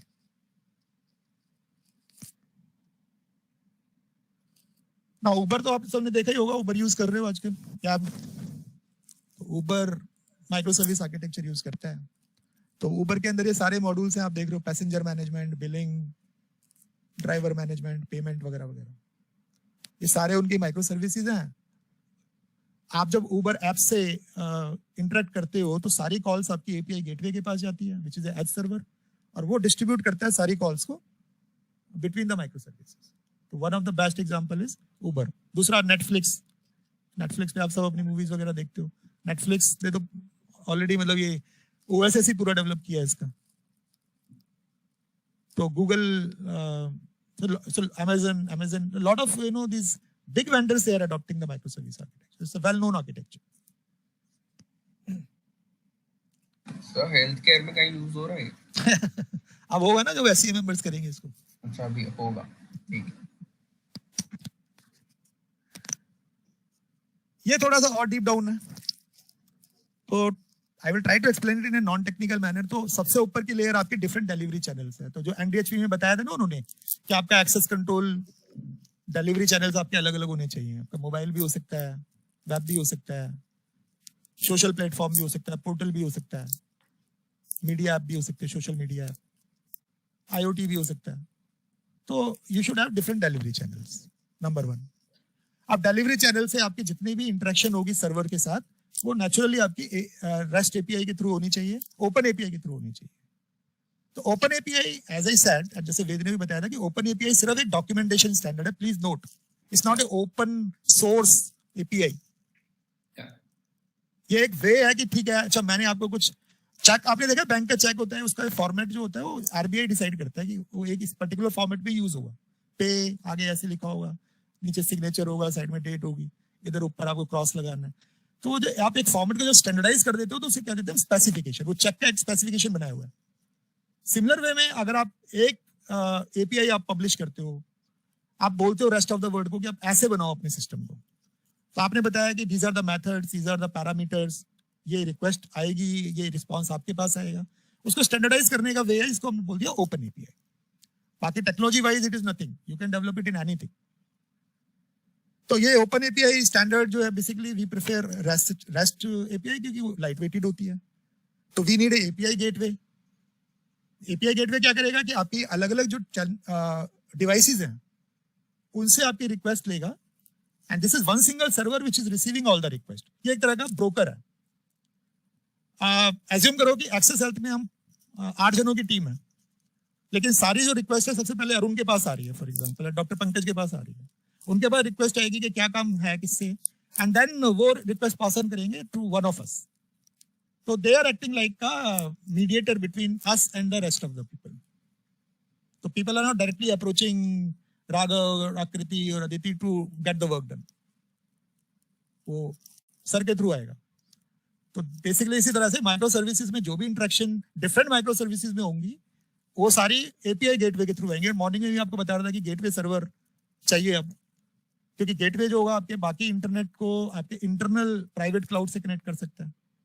तो you can do a network configuration in a manner कि ये आपके एक्सटर्नल वर्ल्ड से भी आपकी एपीआईज रिसीव कर रहा है, और आपके इंटरनल बाकी जो माइक्रो सर्विसेज आपने लिखी हुई है वो प्राइवेट क्लाउड में है, वो आपने एक्सपोज नहीं की है, वहां वो आप पास ऑन कर रहे हैं उसको। तो हाइब्रिड क्लाउड आप बना सकते हो उसको। And then on top of that और भी काफी काम करते हैं एपीआई गेटवे, सर्विस राउटिंग करता है। इसमें आप सिक्योरिटी लॉजिक भी लिख सकते हो, क्योंकि this is one single gate. अब यहाँ पर आप सिक्योरिटी लॉजिक लिख दिया कि जो भी कॉल आएगी उसको ऑथेंटिकेट करना है, उसको चेक करना है कि ये राइट यूजर से आई है। ये लॉजिक मुझे एक ही जगह पे लिखना है, instead of multiple micro services में लिखने के आप एक एपीआई गेटवे पे लिख सकते हो। आपको एपीआई एनालिटिक्स करना है कि कितनी एपीआई कॉल हुई थी। बिलिंग मीटरिंग का मैं एग्जांपल दे रहा था आपको कि SaaS के अंदर आपको ये भी पता लगाना होता है कि किस यूजर ने कितनी कॉल्स की हैं, और बेस्ड ऑन दैट आप उसको बिल जनरेट करते हो। तो ये जो बिलिंग और मीटरिंग का लॉजिक होता है ये एपीआई एनालिटिक्स से रिलेटेड होता है। ये लॉजिक भी आप एपीआई गेटवे पे हैंडल कर सकते हो। So all that kind of common logic you can handle, जैसे जो मैंने ऑरेंज कलर के दिखाए हुए हैं ऊपर। अब नीचे जो आपका इनर आर्किटेक्चर है ये आपका एक्चुअल माइक्रो सर्विसेज है। तो each micro service can be deployed on a cluster. तो जैसा मैंने बताया कि क्लाउड पे अगर आप एप्लीकेशन डाल रहे हो तो आपको या तो एक वीएम नोड चाहिए, या आपको सिंपल एक आपको डॉकर की इमेज फाइल चाहिए, या आपको क्यूबर नोड क्लस्टर बनाना है। और आप ऐसा भी कर सकते हो कि पेशेंट सर्विस मैंने 2 नोड्स के ऊपर डाल दी, थोड़ी कम यूज हो रही है। बिलिंग मेरी 10 नोड्स के ऊपर डाल दी, 10 डॉकर्स बना दिए उसके, क्योंकि वो सबसे ज्यादा यूज हो रही है। अपॉइंटमेंट भी 10 पे डाल दी, वो ज्यादा यूज हो रही है। लॉन्ड्री वाली एक ही पे डाली, वो बहुत कम यूज होती है। तो that kind of optimum utilization and allocation of resources I can do। तो ये अलग अलग आपकी माइक्रो सर्विस हो जाएगी, और हर माइक्रो सर्विस का अपना अलग अलग डाटाबेस होगा। एंड देन ये सारी माइक्रो सर्विसेज आपस में जो बात कर रही है, वो जो ग्रीन कलर की लाइन आप देख रहे हो नीचे मैसेजिंग चैनल, उसके थ्रू बात करती है। तो ये RabbitMQ या Kafka थोड़ा टेक्नोलॉजी में बोलते हैं इसको, तो they talk to each other through messages. तो ये इस तरीके से हो गया कि अच्छा ऑफिस में हम एक दूसरे से सीधा बात नहीं करेंगे, जो भी बात करनी है एक चिट बना के वहां पे एक बॉक्स रख देंगे, वहां पे रख दी। तो राघव को अदिति से कुछ बोल रहे हैं तो चिट बना के वो रखाएगा, अदिति चेक करती रहेगी थोड़ी थोड़ी देर में जाके कि वो चिट खोलेगी, अच्छा राघव ने मेरे को ये मैसेज दिया है, based on that she will. तो they are not interacting with each other directly, they are talking through a channel, message channel. तो इसी तरह से सारी माइक्रो सर्विसेज डायरेक्टली एक दूसरे से बात नहीं कर रही, through a messaging channel they talk to each other, and they can talk through web services also, और they can talk to external services also through the same channel. और फिर नीचे आपका डेवऑप लेयर हो जाता है। यू हैव जैसे मैंने बताया कि गिटलैब हम यूज करते हैं फॉर द कोड रिपोजिटरी। उसके बाद में आपको टेस्टिंग टूल्स चाहिए, डिप्लॉयमेंट टूल्स चाहिए, तो ये भी सारे डेवऑप टूल्स चाहिए होते हैं। तो जो प्लेटफॉर्म या एनवायरनमेंट हम लोग सजेस्ट करते हैं ऐसी टीम को, तो उसमें डेवऑप और ये जो कुछ हमारे जो सर्विस कंपोनेंट्स पे चाहिए होते हैं, जैसे सर्विस रजिस्ट्री आपको चाहिए, एपीआई गेटवे चाहिए, फॉल्ट टॉलरेंस का कंपोनेंट चाहिए, लोड बैलेंसर चाहिए। तो ये सारी चीजें हमारे इन्वायरमेंट, इसको हम बोलते हैं माइक्रो सर्विस का इन्वायरमेंट। तो पहले आपका इन्वायरमेंट रेडी होना चाहिए, then only you will be able to write the individual micro service. वो आपका लॉजिक होता है, ये पेशेंट माइक्रो सर्विस है, रजिस्ट्रेशन की, ये अपॉइंटमेंट की, ये बिलिंग की, so on. So this is a kind of architecture जो यूज करते हैं। Somebody has a question here?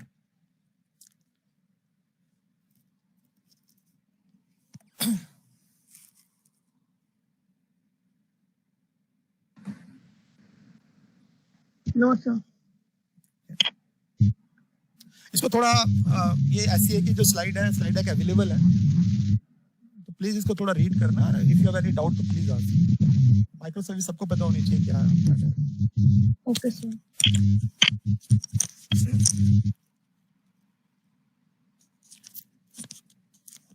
अब हमने माइक्रो सर्विस की कम्युनिकेशन की बात की कि आपने पेशेंट की एक सर्विस बना ली और आपने अपॉइंटमेंट की एक सर्विस बना ली ना। दोनों के अपने अपने डाटाबेस हैं। पेशेंट का डाटाबेस है, उसमें अपॉइंटमेंट का डाटा नहीं है, अपॉइंटमेंट के डाटाबेस में पेशेंट का डाटा नहीं है। तो कैसे पता लगेगा, एक दूसरे से कैसे कम्युनिकेट करेंगे? तो there are multiple ways in which we can do the micro service level communication. सबसे सिंपलेस्ट वे होता है सिंक्रोनियस कम्युनिकेशन। अब क्वेश्चन आता है ये सिंक्रोनियस क्या है, ये सिंक्रोनियस क्या है? तो there are two type of communication. एक तो ये होता है कि आपने किसी दूसरे प्रोग्राम यूनिट को कॉल किया और जब तक वहां से रिस्पांस नहीं आया आप वेट करते रहोगे, इसे तो कहते हैं सिंक्रोनियस। तो जब तक रिस्पांस नहीं आएगा आप ब्लॉक हो जाओ, मतलब वो वाली कॉल ब्लॉक हो जाएगी, वो कुछ और काम नहीं करेगी। It will keep waiting for the response. एक तरह से रुक जाएगा उधर, और जब रिस्पांस आ जाएगा तब आगे बढ़ेगा। तो इसका sending a request, getting a response, sending a request, getting a response in the same programme. दूसरा मैकेनिज्म, तो इसमें प्रॉब्लम ये आती है कि ये ब्लॉकिंग कर देता है, एंड ब्लॉकिंग कर देता है तो आपकी जो बाकी जो रिक्वेस्ट होगी वो तो आपकी लोड। जैसे मान लो कि HL7 का एग्जांपल लेते हैं। आपने बोला कि मैंने लैब का ऑर्डर भेजा, रिसीवर एप्लीकेशन मेरे को एक एक्नॉलेजमेंट भेजेगा, and that day HL7 class में मैंने आपको बताया था कि एप्लीकेशन लेवल एक्नॉलेजमेंट होता है, कमिट लेवल एक्नॉलेजमेंट होता है। अब जब तक एक्नॉलेजमेंट नहीं आएगा मैं वेट करता रहूंगा। तो ये सिंक्रोनियस मैकेनिज्म हो गया कि आपको जब तक एक्नॉलेजमेंट नहीं मिलेगी आप अगले वाले HL7 मैसेज को नहीं भेजोगे, उसको कहीं पे पीछे लाइन में लगाते रहोगे।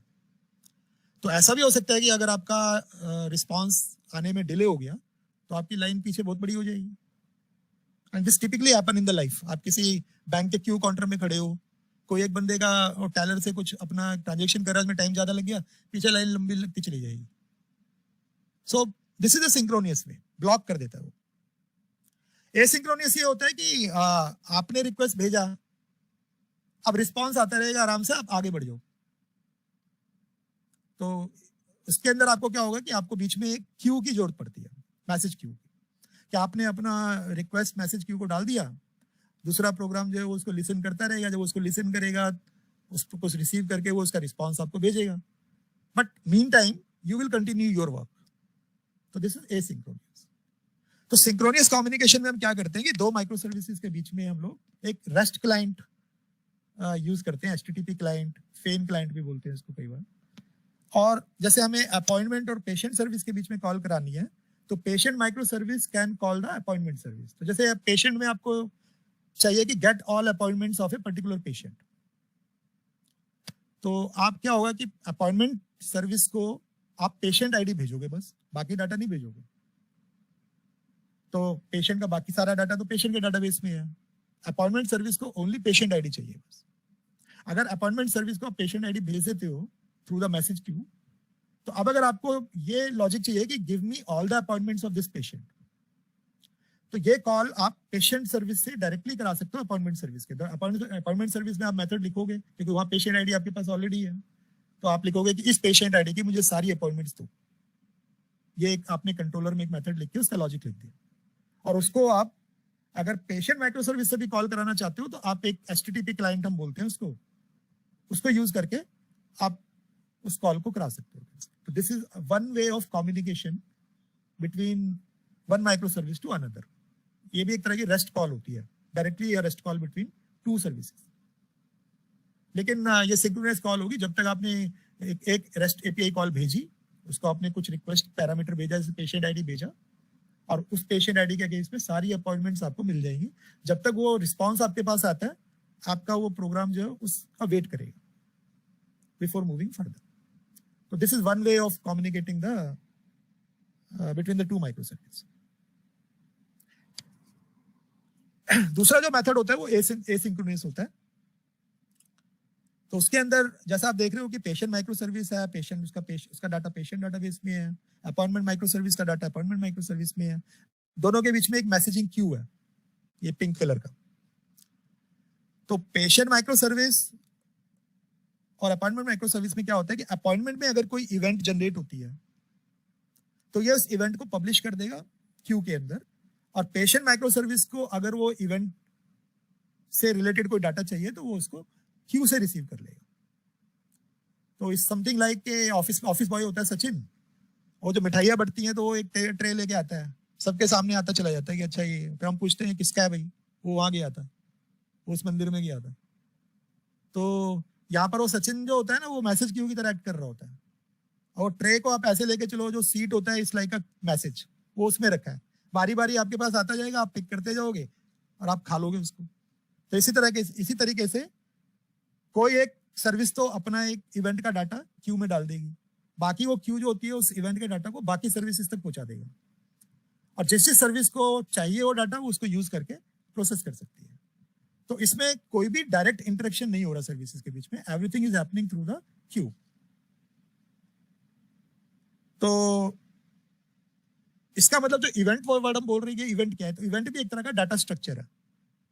तो अगर मेरे को पेशेंट का आईडी अपॉइंटमेंट को भेजना है, जैसे मैंने अभी बताया कि अपॉइंटमेंट सर्विस में आपको ओनली पेशेंट आईडी चाहिए, तो सबसे पहले पेशेंट रजिस्टर हुआ, उसका एक पेशेंट का डेमोग्राफिक डाटा सब डाटाबेस में स्टोर हो गया, एक पेशेंट का आईडी बन गया, वो पेशेंट का आईडी उसने इवेंट ऑब्जेक्ट में रैप करके क्यू में डाल दिया। उसके बाद में अपॉइंटमेंट सर्विस जो है उसको कंज्यूम कर रही है, लिसन कर रही है, वो उस इवेंट के डाटा ऑब्जेक्ट को उठाएगी, उसमें से पेशेंट आईडी लेके अपने पास स्टोर कर लेगी। अब उसके बाद में अपॉइंटमेंट में आपने पेशेंट आईडी स्टोर कर ली, तो जैसे आपको कहीं पे भी एक क्वेरी रन करनी है कि get all appointments of this patient, तो जैसे मैंने बताया था यू कैन डू दैट, या तो अपॉइंटमेंट सर्विस से कर सकते हो, पेशेंट सर्विस से भी कर सकते हो थ्रू ए रेस्टोरेंट। यहाँ पे कोई क्वेश्चन? राघव, आदित्य, पूर्वा? सर तो ये हम कोई एक यूज करते हैं।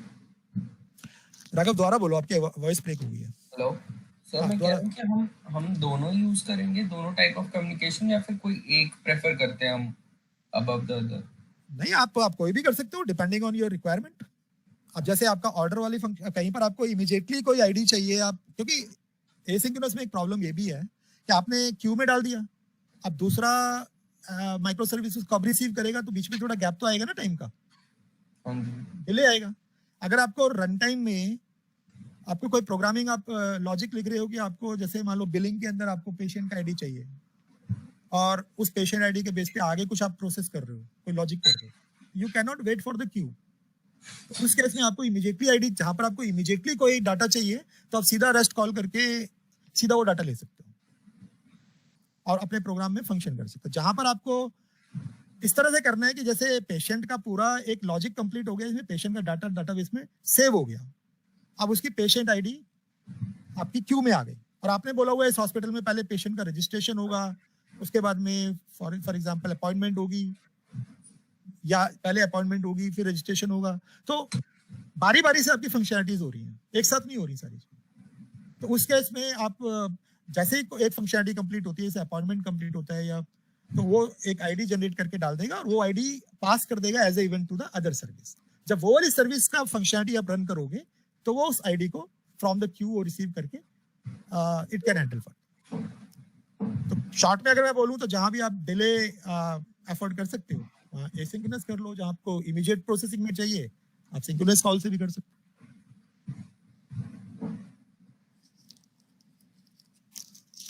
अब ये जो है, ये वाला आर्किटेक्चर है जो हम लोग एससीए को बता रहे हैं, तो इसमें दो चीजों की बात कर रहे हैं हम, इवेंट सोर्सिंग की भी कर रहे हैं और सीक्यूआरएस की भी बात कर रहे हैं।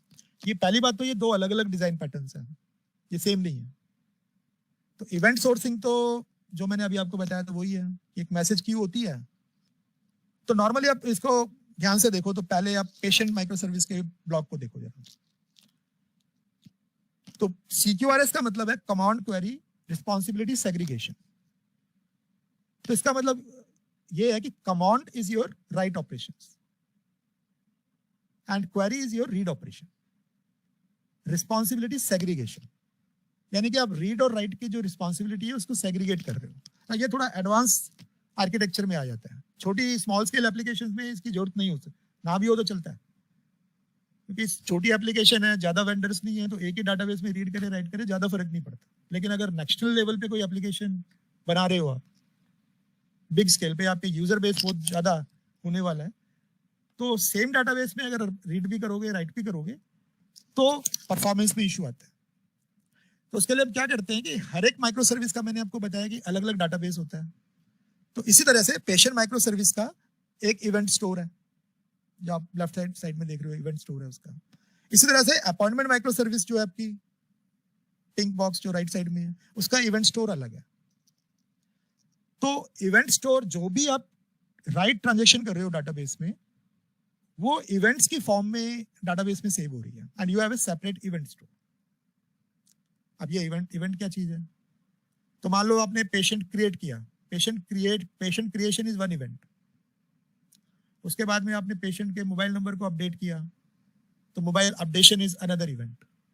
उसके बाद में आपने पेशेंट को डीएक्टिवेट कर दिया, patient deactivation is another event.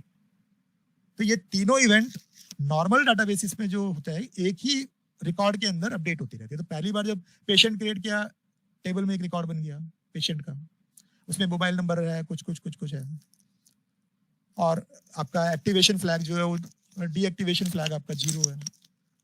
अब आपने उसका मोबाइल नंबर अपडेट किया, तो पहले उसका मोबाइल नंबर ए था, अब वो बी हो गया, लेकिन रिकॉर्ड वो एक ही है। उसके बाद में आपने उसको डीएक्टिवेट किया, तो जो उसका डीएक्टिवेशन फ्लैग पहले 0 था वो 1 हो गया, लेकिन रिकॉर्ड अब भी एक ही है। तो अब प्रॉब्लम ये आती है कि भाई कब किसने अपडेट किया, किस टाइम में अपडेट किया, ये डीएक्टिवेशन किसने किया, कब किया। तो इसको बोलते हैं कि ऑडिट लॉग मेंटेन करना है। तो हम कहते हैं कि हमारे पास ऑडिट लॉग होना चाहिए, कि जिस टाइम में मोबाइल अपडेट हुआ उसका एक रिकॉर्ड होना चाहिए, जिस टाइम में डीएक्टिवेशन हुआ उसका एक रिकॉर्ड होना चाहिए। अभी तो एक ही रिकॉर्ड में सारा कुछ हो रहा है, तो हम उसको बोलते हैं events. These are all events. Patient creation was an event, mobile updation of the was one event, deactivation of the patient record was one event. तो नॉर्मल डाटाबेसिस में एक ही रिकॉर्ड में सब कुछ होता है। ज्यादा करते हैं वो एक ऑडिट टेबल अलग बना देते हैं। ये जो माइक्रो सर्विस आर्किटेक्चर है, ये बोलता है कि अच्छा, आपका जो सारा जो ट्रांजेक्शन है वो एक सिंगल रिकॉर्ड की तरह सेव ना होके इवेंट्स की फॉर्म में सेव होगा। तो पेशेंट जब क्रिएट हुआ था, वो एक इवेंट का रिकॉर्ड बन गया, इवेंट डाटाबेस में सेव हो गया, राइट हो गया। उसके बाद में जब मोबाइल अपडेट हुआ, वो अनदर एक इवेंट का रिकॉर्ड हुआ, वो भी उसी डाटाबेस में सेव हो गया with a different date and time. उसके बाद में जब आपने उसको डीएक्टिवेट किया, then this is the third event, वो भी उसी। तो अब आपके पास उसमें 3 रिकॉर्ड है, एक ही पेशेंट के 3 रिकॉर्ड है, 3 इवेंट्स है। और उसकी जो करंट इवेंट होगी, करंट स्टेट आपको कैसे मिलेगी? जब आप रिप्ले करोगे इन सारी इवेंट्स को, तो क्रिएशन से स्टार्ट करके और फाइनल इवेंट तक आओगे, तो फाइनल इवेंट क्या है उसकी, कि मोबाइल उसका अपडेटेड हो चुका है और वो डीएक्टिवेट हो चुका है।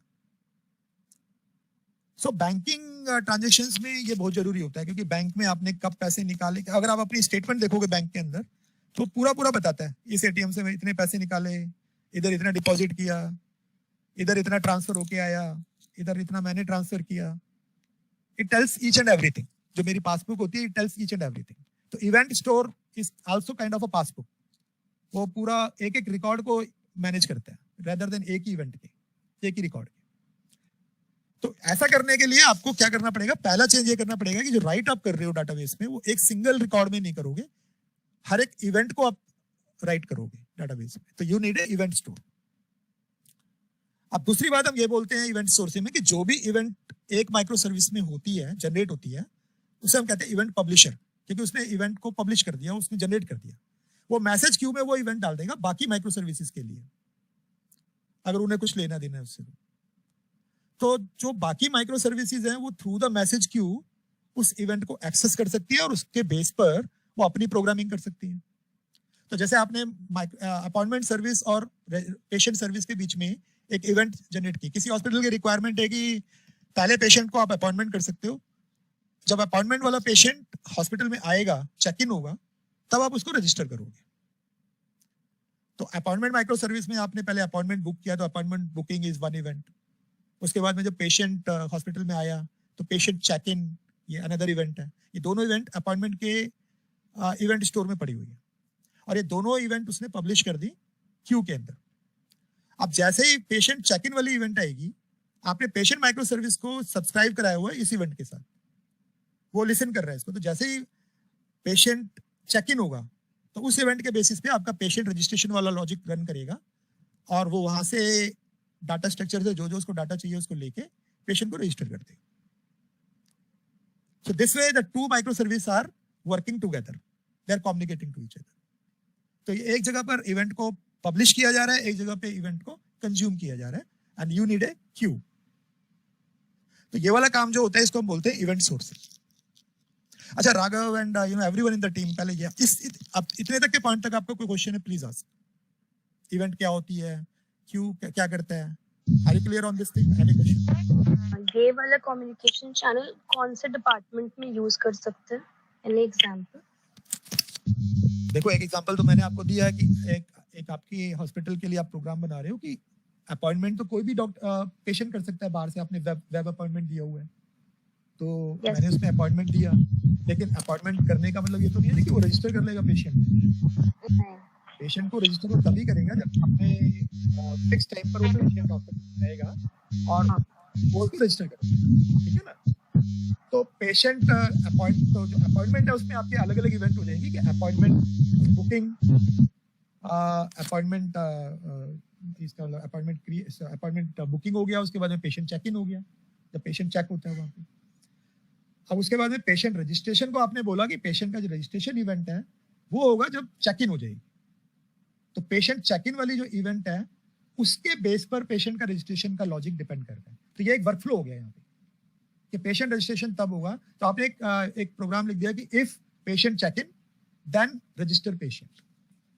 तो ये जो प्रोग्राम का लॉजिक है ये आपने एक वर्कफ्लो इंजन के अंदर लिख दिया कि जैसे ये पेशेंट चेक इन का इवेंट आएगा, ये इसको लिसन कर रहा है, इसके बेस पे आप पेशेंट का रजिस्ट्रेशन, तो वो क्या करेगा, पेशेंट का जो भी अपॉइंटमेंट में जो उसका नेम, डेट ऑफ बर्थ वगैरह जो भी था वो उसको लेगा, एंड उसके बाद में जो बाकी डाटा होगा वो यूजर की स्क्रीन पर दिखाई देगा, वो अपना से कंप्लीट करेगा रजिस्ट्रेशन को और वो सेव कर देगा उसे, और उसका पेशेंट आईडी जनरेट हो जाएगा, और वो पेशेंट आईडी जो है वापस वो अपॉइंटमेंट सर्विस को भेज सकता है थ्रू द वेब सर्विस, जैसे मैंने आपको पहले बताया था।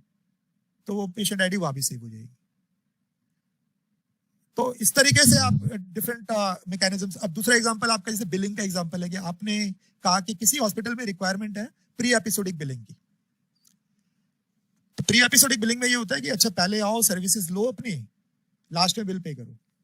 तो पहले जाओ सीधा डॉक्टर के पास मिलो रजिस्ट्रेशन के बाद, डॉक्टर बताएगा अच्छा लैब टेस्ट कराओ, ये कराओ, वो कराओ, रेडियोलॉजी का टेस्ट कराओ, तो सारा होने के बाद फाइनली पेशेंट बिल पे करेगा एंड देन उसका कंप्लीट होगा। दूसरा होता है पोस्ट एपिसोडिक के पहले वो हॉस्पिटल में आएगा, उससे पहले कहेंगे अच्छा 400 रुपए निकालो डॉक्टर के रजिस्ट्रेशन के, वो पैसे पे करके डॉक्टर के पास जाएगा, फिर डॉक्टर उसे कहेगा स्लिप पे लिखेगा कि अच्छा ये लैब टेस्ट करा के लाओ, ये रेडियोलॉजी, फिर वो दोबारा काउंटर पे जाएगा, वो उनके पैसे पे करेगा, फिर वो उसको लाइन में बिठा देंगे कि अच्छा जाओ अब ये टेस्ट हो जाएंगे, वो टेस्ट की रिपोर्ट लेके फिर डॉक्टर के पास जाएगा। तो मतलब पहले बिलिंग है फिर उसके बाद में सर्विस है। तो इसमें दो, अब आपने अगर दो माइक्रो सर्विस बनाई हुई है, पहली सर्विस है आपकी केयर सर्विस जहां पर आप ये सब सर्विस डिलीवरी का लॉजिक लिखा हुआ है आपने, लैब सर्विस हो गया, रेडियोलॉजी सर्विस हो गया, और दूसरा आपने लिखा पेशेंट का ये जो बिलिंग सर्विस। तो अब किसी जगह पे आपका वर्कफ्लो होगा कि पहले बिलिंग होनी चाहिए तब एपिसोड की सर्विस होगी आपकी, तब सर्विस की डिलीवरी होगी, और किसी जगह पे आपने कहा कि पहले सर्विस डिलीवरी होना चाहिए और फिर आपकी बिलिंग होगी। यानी कि दोनों माइक्रो सर्विसेज के अंदर जो फ्लो है वो लॉजिक आप चेंज कर सकते हो। इतना आया समझ में? Is that right? Yes sir, आ गया। तो अब ये नॉर्मल सिस्टम्स में क्या होता है, नॉर्मल जो प्रोग्रामिंग करते हैं हम लोग, तो किसी ने जैसे अखिल सिस्टम ने लिखा कि उन्होंने लॉजिक लिख दिया कि भाई हमेशा पहले बिलिंग होगी फिर सर्विस होगी, जो नॉर्मली ज्यादातर हॉस्पिटल में होता भी है, वो उन्होंने कोडिंग कर दी।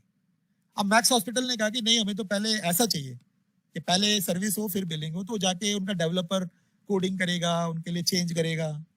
तो वो हमारे आज के हालत है, ये कॉन्फ़िगरेबल प्रोडक्ट नहीं होते, क्योंकि आपको जरा सा भी चेंज करना पड़ेगा, फ्लो में कॉन्फ़िगरेशन करना पड़ेगा, उठ के कोड में चेंज करना शुरू कर देते हो। अगर आपने इवेंट बेस्ड आर्किटेक्चर यूज किया हुआ है तो दोनों सूरतों में जब बिलिंग होती है तो बिलिंग के इवेंट जनरेट करता है, सर्विस होती है तो सर्विस के इवेंट जनरेट करता है, और ये सारे इवेंट्स आपके मैसेज क्यू के थ्रू कम्युनिकेट करते हैं। अब जो इनका फ्लो होता है इवेंट्स का, इनको आप कंट्रोल कर सकते हो through a external workflow engine. इसको हम बोलते हैं क्यूरियोग्राफी। तो ये जो कोरियोग्राफी, जैसे डांस कोरियोग्राफी होती है ना, वो स्टेप्स को कोऑर्डिनेट कराते हैं कि ऐसे ऐसे, फिल्मों में वो हमेशा एक कोरियोग्राफर होता है, वो डांस सिखाता है एक्ट्रेस और हीरो को। तो वो ये स्टेप्स को कैसे आपको कोरियोग्राफ करना है वो आप एक्सटर्नल वर्कफ्लो में कर दो। तो किसी को रिक्वायरमेंट है कि पहले बिलिंग फिर सर्विस, किसी को रिक्वायरमेंट है पहले सर्विस फिर बिलिंग, तो आपको सिर्फ ऑर्डर ऑफ इवेंट्स को कंट्रोल करना है बस। आपको प्रोग्राम लॉजिक में कुछ चेंज नहीं होगा। तो ये आपका बन गया ना कॉन्फ़िगरेबल प्रोडक्ट। लेकिन ये करंट आर्किटेक्चर्स में पॉसिबल नहीं है कि करंट आर्किटेक्चर में तो एक तरह से लिख दिया डेवलपर ने तो वैसे ही चलेगा भाई। तो पहला तो डिजाइन पैटर्न है इवेंट सोर्सिंग, जो इवेंट्स के बेस पे कम्युनिकेशन होती है। तो आप जो ये स्लाइड देख रहे हो तो उसमें एक इवेंट पब्लिशर लिखा होगा, एक इवेंट कंज्यूमर लिखा होगा। अच्छा, दूसरा चीज आता है CQRS। अब CQRS में ये तो नहीं कहूंगा, मैंने शुरू में भी बोला कि हर बंदे के लिए जरूरत नहीं है, it's not a piece of cake for everyone. अब किसी का छोटा यूजर साइज होना है तो उसको तो कोई फर्क नहीं पड़ता रीड राइट से, एक डाटाबेस में भी हो सकता है। लेकिन लार्ज स्केल पे ई हॉस्पिटल है, सुश्रुत है, ये जो सीडैक लेवल पे बना रहे हैं, NIC लेवल पे बना रहे हैं, इनको तो across the country across the states use करना होता है। तो इनके लिए बहुत जरूरी है कि रीड एंड राइट को भी सेपरेट करना चाहिए। तो उसके लिए CQRS पैटर्न में रीड स्टोर और राइट स्टोर को अलग अलग रखते हैं। तो नॉर्मली क्या होता है कि राइट तो सारा इवेंट स्टोर्स में होता है, जैसे मैंने आपको बताया कि हर एक माइक्रो सर्विस के अलग अलग इवेंट स्टोर है। इसके साथ साथ हम एक रीड स्टोरेज और बना देते हैं। तो ये रीड स्टोरेज आपका एक सिंगल मैटेरियलाइज व्यू भी हो सकता है। तो आपने एक रीड स्टोर बना दिया। अब जो भी इवेंट अलग अलग माइक्रो सर्विस जनरेट कर रही हैं वो सारी इवेंट को ये रीड इवेंट कंज्यूम कर रहा है और उसके बेस पे वो डाटा आपका रीड स्टोर में जाता रहेगा। तो अपॉइंटमेंट क्रिएट हुई तो उसका डाटा इसमें आ जाएगा, बिलिंग हुआ तो इसका डाटा इसमें आ जाएगा, पेशेंट रजिस्टर हुआ तो उसका डाटा इसमें आ जाएगा। तो एक तरह से ये कंप्लीट आपका एक सिंगल व्यू डाटाबेस है। जैसे आप बोलते हो ना कि नॉर्मल एप्लीकेशन में एक सिंगल व्यू डाटाबेस होता है, जिसमें एक ही डाटाबेस में सब कुछ होता है। अब क्वेश्चन आता है कि अलग अलग डाटाबेस का क्या फायदा है। तो जो भी आप राइट कर रहे हो वो तो आप अपने अपने माइक्रो सर्विस के इवेंट स्टोर डाटाबेस में कर रहे हो, तो आपका राइट तो हो गया अलग। जो भी आप रीड कर रहे हो तो पहले तो आपको अपने प्रोग्राम में ये लिखना पड़ेगा कि आपको रीड करने का और राइट करने का लॉजिक अलग अलग करना पड़ेगा। तो हम उसको बोलते हैं कि जितने भी राइट ऑपरेशंस हैं वो कमांड सर्विस से होते हैं और जितने भी रीड ऑपरेशंस होते हैं क्वेरी सर्विस से होते हैं। तो these are the program handlers. ये आपके अलग अलग फंक्शंस होते हैं जहाँ पे मैंने, अच्छा ये रीड का ऑपरेशन है, अगर मैंने लिखा गेट डॉक्टर अवेलेबिलिटी तो जहां भी गेट वर्ड आ जाता है तो गेट वर्ड हमेशा जो होता है वो रीड से रिलेटेड होता है by default. So get patient billing data, patient का बिल का डाटा चाहिए, get episode data, get discharge summary data, ये गेट वाले सारे रीड वाले ऑपरेशंस हैं। तो जितने वाले रीड वाले ऑपरेशंस हैं वो सब आप क्वेरी हैंडलर को भेजोगे। और जितने भी आपके राइट वाले जैसे कि create appointment, create patient registration, ये क्रिएट बिलिंग, कमांड हैंडलर पे जाएंगे। तो कमांड हैंडलर इवेंट डाटाबेस के साथ हैंडल करेगा, वो इवेंट स्टोर में डालेगा डाटा और हर माइक्रो सर्विस का अलग अलग इवेंट स्टोर डाटा है। और क्वेरी वाला जो डाटाबेस है, जो गेट वाले हैं, वो आपके सिंगल मैटेरियलाइज्ड व्यू से हैंडल हो सकता है। तो आपका रीड और राइट दोनों अलग अलग हो जाएगा। तो इसको हम बोलते हैं CQRS, command query responsibility segregation. तो जो हम करंट आर्किटेक्चर SCS को बता रहे हैं वो एक्सॉन फ्रेमवर्क मेन बताते हैं। तो एक्सॉन फ्रेमवर्क में हमारे पास कैपेबिलिटी होती है कि ये इवेंट स्टोर्स को आप अलग कर सकते हो और आपका रीड व्यू अलग हो सकता है, बीच में आपकी क्यूज होती हैं। तो एक बार अगर इसको ठीक से कर लोगे तो आपको फिर रीड राइट ऑपरेशन अलग हो जाता है। उसका बेनिफिट ये है कि आपकी स्केलिंग आपकी बढ़ जाती है, क्योंकि नॉर्मल टेंडेंसी में 70% आपके रीड ऑपरेशन होते हैं, 30% आपके राइट ऑपरेशन होते हैं। और एक ही डाटाबेस में अगर सब कुछ जा रहा होता है तो आपके रीड की वजह से राइट भी इंपैक्ट होता है। So any question here? I know it's a little technical.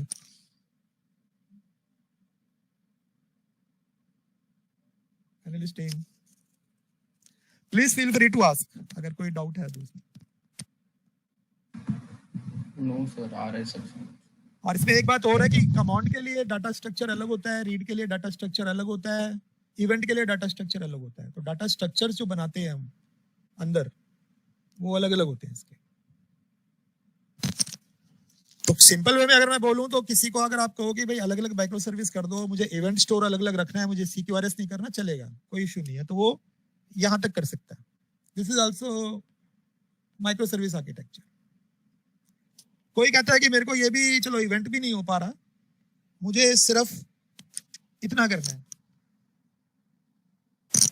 कि बस अलग अलग माइक्रो सर्विस बन जाए, अलग अलग डाटाबेस बन जाए, उनको मैं वेब सर्विस के थ्रू कॉल करा दूं. हालांकि this is not a good design, but okay, that is also possible. और कोई अगर पूरा करना चाहता है तो ये आर्किटेक्चर है उसका. तो इसके हिसाब से हमारे पास within the micro service adoption भी 3 कैटेगरी होनी चाहिए, 3 gradings.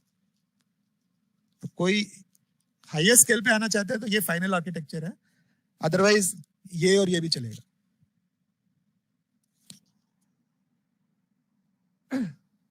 This I have already told. ये 2 तरह का मतलब कोऑर्डिनेशन पैटर्न है कि माइक्रो सर्विस आपस में कैसे बात करती हैं. तो मैंने एक तो आपको बताया है कि कोरियोग्राफी जो बताया था मैंने कि जो इवेंट्स होती हैं, जैसे इसमें एग्जांपल में इन्होंने दिया हुआ है कि एक ऑर्डर सर्विस है, एक कस्टमर सर्विस है, और उन दोनों के बीच में जो ग्रीन कलर के ट्रायंगल्स आप देख रहे हो इवेंट्स हैं. तो जैसे ऑर्डर क्रिएट हुआ, उसके बाद में क्रेडिट रिजर्व हुआ, क्रेडिट लिमिट एक्सीडेड हुआ, ये सब आपकी इवेंट्स हैं. एंड ये दोनों सर्विसेज एक दूसरे से इवेंट के थ्रू कम्युनिकेट कर रही है, and you can control the flow of event. तो इसे बोलते हैं कोरियोग्राफी. ये सिंपल आर्किटेक्चर है. अगर आपको ऑर्केस्ट्रेशन करना है तो ऑर्केस्ट्रेशन में नॉर्मली क्या होता है कि जैसे ये आपका राइट साइड का जो बॉक्स है कि एक ऑर्डर सर्विस है, कस्टमर सर्विस है. ऑर्डर सर्विस में आपको एक ट्रांजैक्शन मैनेजमेंट में पूरा लॉजिक लिखना है. आपको ऑर्डर क्रिएट करते टाइम आपको कस्टमर सर्विस का चेक करना है कि उसका रिजर्व क्रेडिट क्या था, फिर उसका रिजर्व क्रेडिट करने के बाद उसके बेस पे आपको कुछ लॉजिक करना है. तो जनरली व्हाट वी डू कि one of the service take the responsibility to control the transaction flow between multiple other services. तो उसमें हम एक सागा पैटर्न, ये रेड कलर का आप जो देख रहे हो बॉक्स, ये एक सागा क्रिएट करते हैं. तो क्रिएट ऑर्डर सागा करके हमने एक ऑब्जेक्ट क्रिएट कर दिया, और ये एक डिस्ट्रीब्यूटेड ट्रांजैक्शन कंट्रोल करता है बिटवीन, मतलब एक तरह से एक स्टेप्स को कंट्रोल करता है माइक्रो सर्विसेज. तो it's making a direct call to the other service, getting something, and then multiple calls होती हैं उनके बीच में. ये पूरा कॉल या तो एक साथ सक्सेस होगा या एक साथ फेल होगा. तो जैसे बैंक के अंदर आपका होता है ना ट्रांजैक्शन, कि आपके 2 अकाउंट हैं, आपने एक अकाउंट से डेबिट किया तो दूसरे अकाउंट में क्रेडिट होना चाहिए. अब डेड एंड की तो कोई गुंजाइश है ही नहीं. हमेशा बैंक में आप देख लेना, हमेशा 2 अकाउंट होगी. अगर एक जगह से डाटा जाए, अगर एक जगह से अमाउंट कम होगी तो कहीं ना कहीं अमाउंट बढ़ेगी. तो एक ट्रांजैक्शन की सक्सेस तभी होती है जब जितनी अमाउंट आपने यहाँ से कम की है अकाउंट ए से, उतनी अकाउंट बी में ऐड हो गई है. और दोनों ऑपरेशन जब सक्सेसफुल हो गए हैं, only then your transaction is success. अब जरूरी नहीं है कि ये दोनों अकाउंट एक ही बैंक में होंगे. हो सकता है एक आपका HDFC में और एक आपका ICICI में. मोस्टली ऐसा ही होता है. तो इसलिए आपको एक ट्रांजैक्शन मैनेजर की जरूरत होती है जो ट्रांजैक्शन को कंट्रोल करता है कि जो भी आपके स्टेप्स हैं, इंडिविजुअल स्टेप्स हैं, या तो एक साथ सक्सेस हो या एक साथ फेल हो. एंड क्योंकि आपकी एप्लीकेशन अलग अलग सर्वर्स में है, अलग अलग वेंडर्स ने डेवलप की है, तो ये डिस्ट्रीब्यूटेड ट्रांजैक्शन सिस्टम है. तो सागा पैटर्न जो है डिस्ट्रीब्यूटेड ट्रांजैक्शन मैनेजमेंट करता है. तो ये एडवांस सिस्टम्स में यूज होता है, जैसे आपका बैंकिंग डोमेन में या इधर उधर. Most of the health care related thing आप कोरियोग्राफी से भी कर सकते हो. बट एक्सॉन फ्रेमवर्क जो हम सजेस्ट कर रहे हैं उसमें सागा पैटर्न क्रिएट कर सकते हैं हम लोग. वो फ्रेमवर्क प्रोवाइड करता है.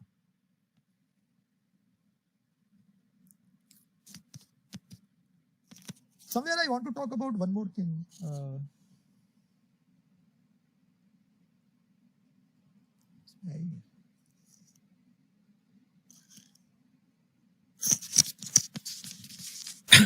Okay. So, इससे पहले कि इस चीज को, इस स्लाइड को मैं एक्सप्लेन करूं, तो I want to tell you one more thing कि इसमें जो NDHP के हम कंपोनेंट्स के डिजाइन पैटर्न्स की बात करते हैं, स्केलेबिलिटी का, रिलायबिलिटी का, परफॉर्मेंस का, क्लाउड फर्स्ट स्ट्रेटेजी का, micro service architecture, how closely it is aligned to that.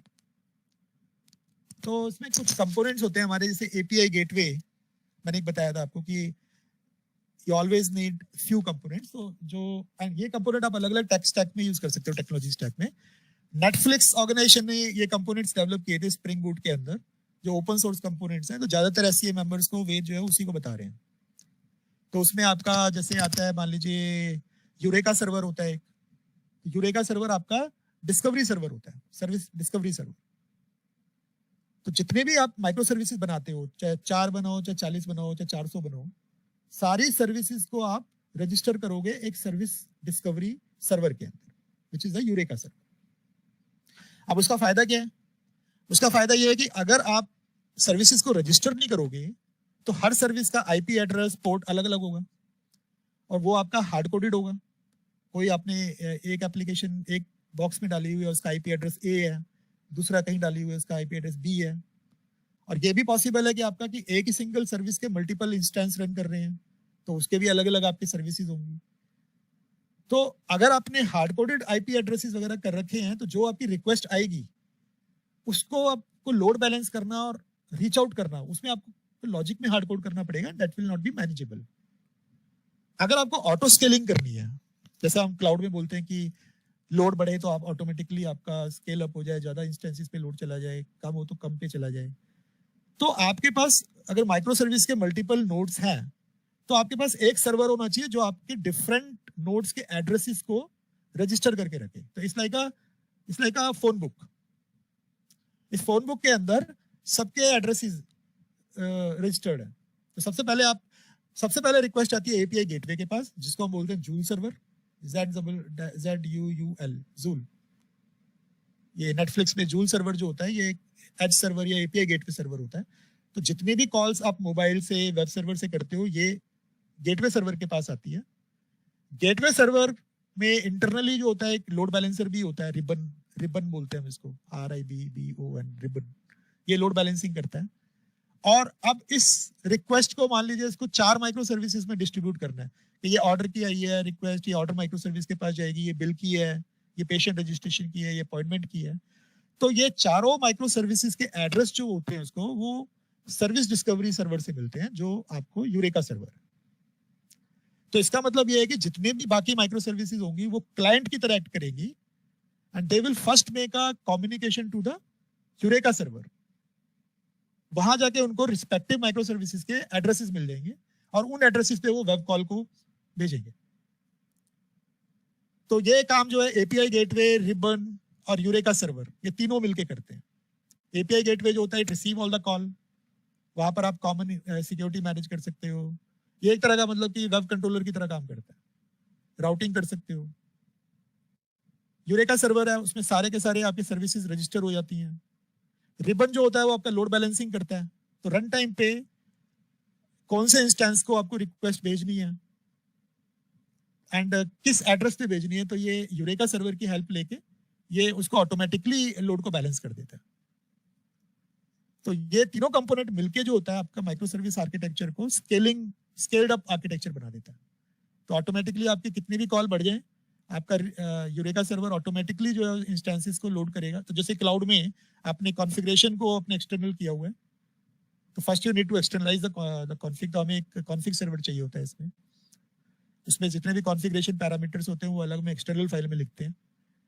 Based on the configuration file, अगर मान लीजिए कि आज आपके पास 4 नोड्स हैं जिसके अंदर अपॉइंटमेंट सर्विस रन कर रही है, बट सडनली लोड इंक्रीज होता है and you need 2 more instances, तो आपको न्यू डॉकर इमेजेस को आप बूट अप कर सकते हो with the help of the boot initialization file, जो आपकी एक्सटर्नल फाइल है, और उसमें आपकी वो सर्विस रन हो जाएगी। वो ऑटोमेटिकली आपका रजिस्टर हो जाएगा यूरेका सर्वर में।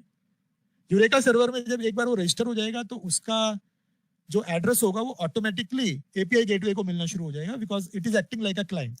ये ऑटोमेटिकली जो है यूरेका सर्वर से इसको पता लगने लगेगा, जैसे इसको सर्विस नेम आएगा कि मेरे को ये रजिस्टर करना है या मेरे को अपॉइंटमेंट करना है, तो based on the name of the API ये ऑटोमेटिकली जो है उसको डिफरेंट इंस्टेंसेस को एक्सेस कर सकता है।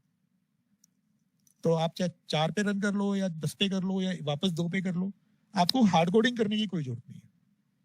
तो जो मैनुअल टास्क था कि आपको मैनुअली सर्वर्स बढ़ाने हैं, घटाने हैं, वो टास्क आपका ऑटोमेटिकली ये 3-4 कंपोनेंट मिलके करते हैं।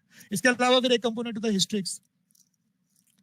तो जो आपका फेल ओवर होता है, कहीं पे भी अगर आपका फेलियर्स होते हैं तो उसके लिए आप फॉल बैक लिख सकते हो कि मान लो आपका अगर ऑर्डर सर्विस रन नहीं कर रही है तो आप उसका एक फॉल बैक मेथड लिख दोगे कि अगर मेरा ऑर्डर सर्विस रन नहीं कर रहा है तो ये यहाँ इस पेज पे जाना चाहिए। वहां पर आप यूजर को दिखा सकते हो कि भाई दिस सर्विस इज डाउन और समथिंग, तो यू कैन कंट्रोल दैट। इसी तरह से इसका एक सिंगल मॉनिटरिंग सर्वर होता है। फिर इसमें ELK करके एक सेंट्रल लॉगिंग मैकेनिज्म होती है, जो this is little bit advance I am talking, but you should only know the names. तो E is the elastic search, जो सर्च की तरह यूज करते हैं हम। L is your logstash and K is Kibana. Logstash is generally analysis के लिए होता है, Kibana is your visualization tool. तो ये जितने भी आपके अलग अलग माइक्रो सर्विसेज में लॉग्स जनरेट होते हैं, ये एक सेंट्रल प्लेस पे आपको सारे लॉग मैनेजमेंट और एनालिटिकल डाटा आपको दिखा सकते हैं। तो ये जो डेवलपमेंट टूल होते हैं, तो ये कुछ कंपोनेंट्स आपको इंस्टॉल करने होते हैं जो माइक्रो सर्विस आर्किटेक्चर को स्केलेबल आर्किटेक्चर बनाते हैं।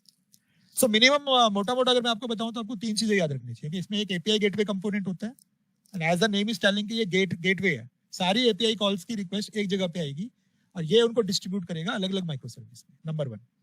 नंबर 2, अलग अलग माइक्रो सर्विसेज का एड्रेसेस हार्ड कोडेड नहीं होता, वो सब जो है रजिस्टर होते हैं एक सिंगल यूरेका सर्वर में। तो यूरेका सर्वर में सर्विस का एक सर्विस नेम जनरेट हो जाता है, और जो भी आपका API गेटवे होगा वो API गेटवे और उसमें एक रिबन कंपोनेंट होता है लोड बैलेंसर, ये दोनों मिलकर डिसाइड करते हैं कि किस सर्विस इंस्टेंस को कॉल भेजनी है। तो that is a load balancing part. तो इतना आपको क्लियर होना चाहिए। तो ये जो चीज होती है ये ऑटोमेटिकली आपको रिक्वेस्ट को जो है लोड बैलेंस कर सकती है among the different micro service. Raghav, any question here? ये जो बता रहा हूं आपको, और एनीबॉडी? चलो पढ़ लेना इसके अंदर थोड़ा ही, एटलीस्ट नेम तो सीख ही लेना कि API गेटवे क्या होता है।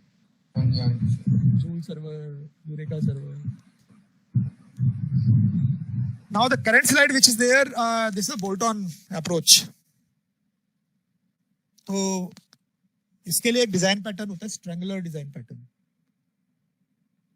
तो if you see the left side में किसी कस्टमर की एप्लीकेशन है कि उसमें एक मोनोलिथ एप्लीकेशन है, कस्टमर का एक सिंगल डाटाबेस है, वो इसको यूज कर रहा है। वो हमारे पास आता है कि अच्छा मुझे माइक्रो सर्विस आर्किटेक्चर चाहिए, कैसे करना है। तो अब 2 रास्ते हैं इसके, या तो पूरी की पूरी सर्विस पहले डेवलप करे माइक्रो सर्विस, उसको पूरा टेस्ट करे, जब वो रेडी हो जाए तो पूरा वो रिप्लेस कर दे उसको, which is practically not possible, क्योंकि वन फाइन डे ही विल रिप्लेस एवरीथिंग, तो उसको भी माइग्रेशन इश्यूज ये सब भी आएंगे। कुछ टाइम तो ऐसा चाहिए उसको जो उसके side by side existing modules भी रन करते रहे और नए मॉड्यूल भी रन करते रहे। तो स्ट्रैंगलर पैटर्न में क्या होता है कि फर्स्ट ऑफ ऑल हमारे पास एक सिंगल राउटर होता है इसमें, जैसे मैंने API गेटवे बताया ना आपको, तो you should have one place जहां पर आप कॉल्स को डिस्ट्रीब्यूट कर सको। जैसे आपकी वेब से या मोबाइल से कॉल आ रही है, जो भी आपके एग्जिस्टिंग कस्टमर से रिक्वेस्ट आ रही है, तो आप उस रिक्वेस्ट को डिस्ट्रीब्यूट कर सको between the legacy application and the new module, new application. तो पहले आपके पास वो मैकेनिज्म होना चाहिए, तो वो मैकेनिज्म आपको डिस्पैचर पैटर्न एक होता है उससे मिल जाता है। डिस्पैचर पैटर्न में आप कॉन्फ़िगर कर सकते हो कि अच्छा ये सर्विस की कॉल इधर जाएगी, ये सर्विस की कॉल इधर राउट होगी, दैट यू कैन कंट्रोल। तो ये जो आप सेकंड जो बॉक्स देख रहे हो, तो उसमें क्या किया हुआ है कि ओरिजिनल एप्लीकेशन अभी भी आप यूज कर रहे हो, लेकिन कुछ नई फंक्शनैलिटी या कुछ स्टैंड अलोन फंक्शनैलिटी आपने माइक्रो सर्विस आर्किटेक्चर में नया मॉड्यूल बना दिया, and that you use along with the original application. और डिस्पैचर जो है वो आपका कॉल राउटिंग कर रहा है between the old application and the new module. अब जो कम्युनिकेशन आपको कराना है दोनों के बीच में, ओल्ड और न्यू के बीच में, तो जैसे मैंने आपको बताया था वेब सर्विस के थ्रू या इवेंट क्यू के थ्रू आप करा सकते हो। अब पहले मान लो आपने कहा कि रजिस्ट्रेशन वाला मैं कंप्लीट एक नया मॉड्यूल लिख लेता हूँ, बाकी सब जो मेरा चलता रहेगा एग्जिस्टिंग में, रजिस्ट्रेशन वाला पार्ट मैंने माइक्रो सर्विस में डेवलप कर दिया, तो रजिस्ट्रेशन मॉड्यूल बन जाएगा, बाकी बिलिंग और बाकी मॉड्यूल मेरे अभी भी ओल्ड सिस्टम में पड़े हुए हैं, and using the dispatcher and the Q मैं उनको साइड बाय साइड यूज कर रहा हूँ। धीरे धीरे करके मैंने फिर अपॉइंटमेंट वाला भी अलग कर दिया एक मॉड्यूल, उसको भी माइक्रो सर्विस में बना दिया, तो वो भी माइक्रो सर्विस इसी तरह से कनेक्ट हो जाएगा कि बाकी आपके फंक्शंस आपके ओरिजिनल में यूज होते रहेंगे, एंड रजिस्ट्रेशन और अपॉइंटमेंट आपका रेडी हो गया, तो now you can start using it. In fact SCA member should follow this approach. तो जो कहते हैं ना कि हमारा ऑलरेडी सिस्टम चल रहा है, we can not change it, तो they should develop each and every module and they should deploy it along with their existing module, and well आपको गाइड करना चाहिए उनको इस तरीके से, so that both can coexist. धीरे धीरे करके एक पॉइंट आता है जब आपके most of the module micro service में कन्वर्ट हो जाएंगे और आपको अपने आप ही मतलब कि ओल्ड सिस्टम की जरूरत नहीं पड़ेगी, देन आप उसको फेज आउट कर दोगे एंड सारा का सारा सिस्टम आपका न्यू सिस्टम पे आ जाएगा। सो this is sort of A bolt on approach. Bolt on approach में भी अब यही कहते हैं कि आपके एग्जिस्टिंग मॉड्यूल में आपको जो भी माइक्रो सर्विस चाहिए जो आपके सिस्टम में नहीं है, that alone you can use as a microservice architecture on top of your existing layer. Using the same architecture, you can implement the bolt-on.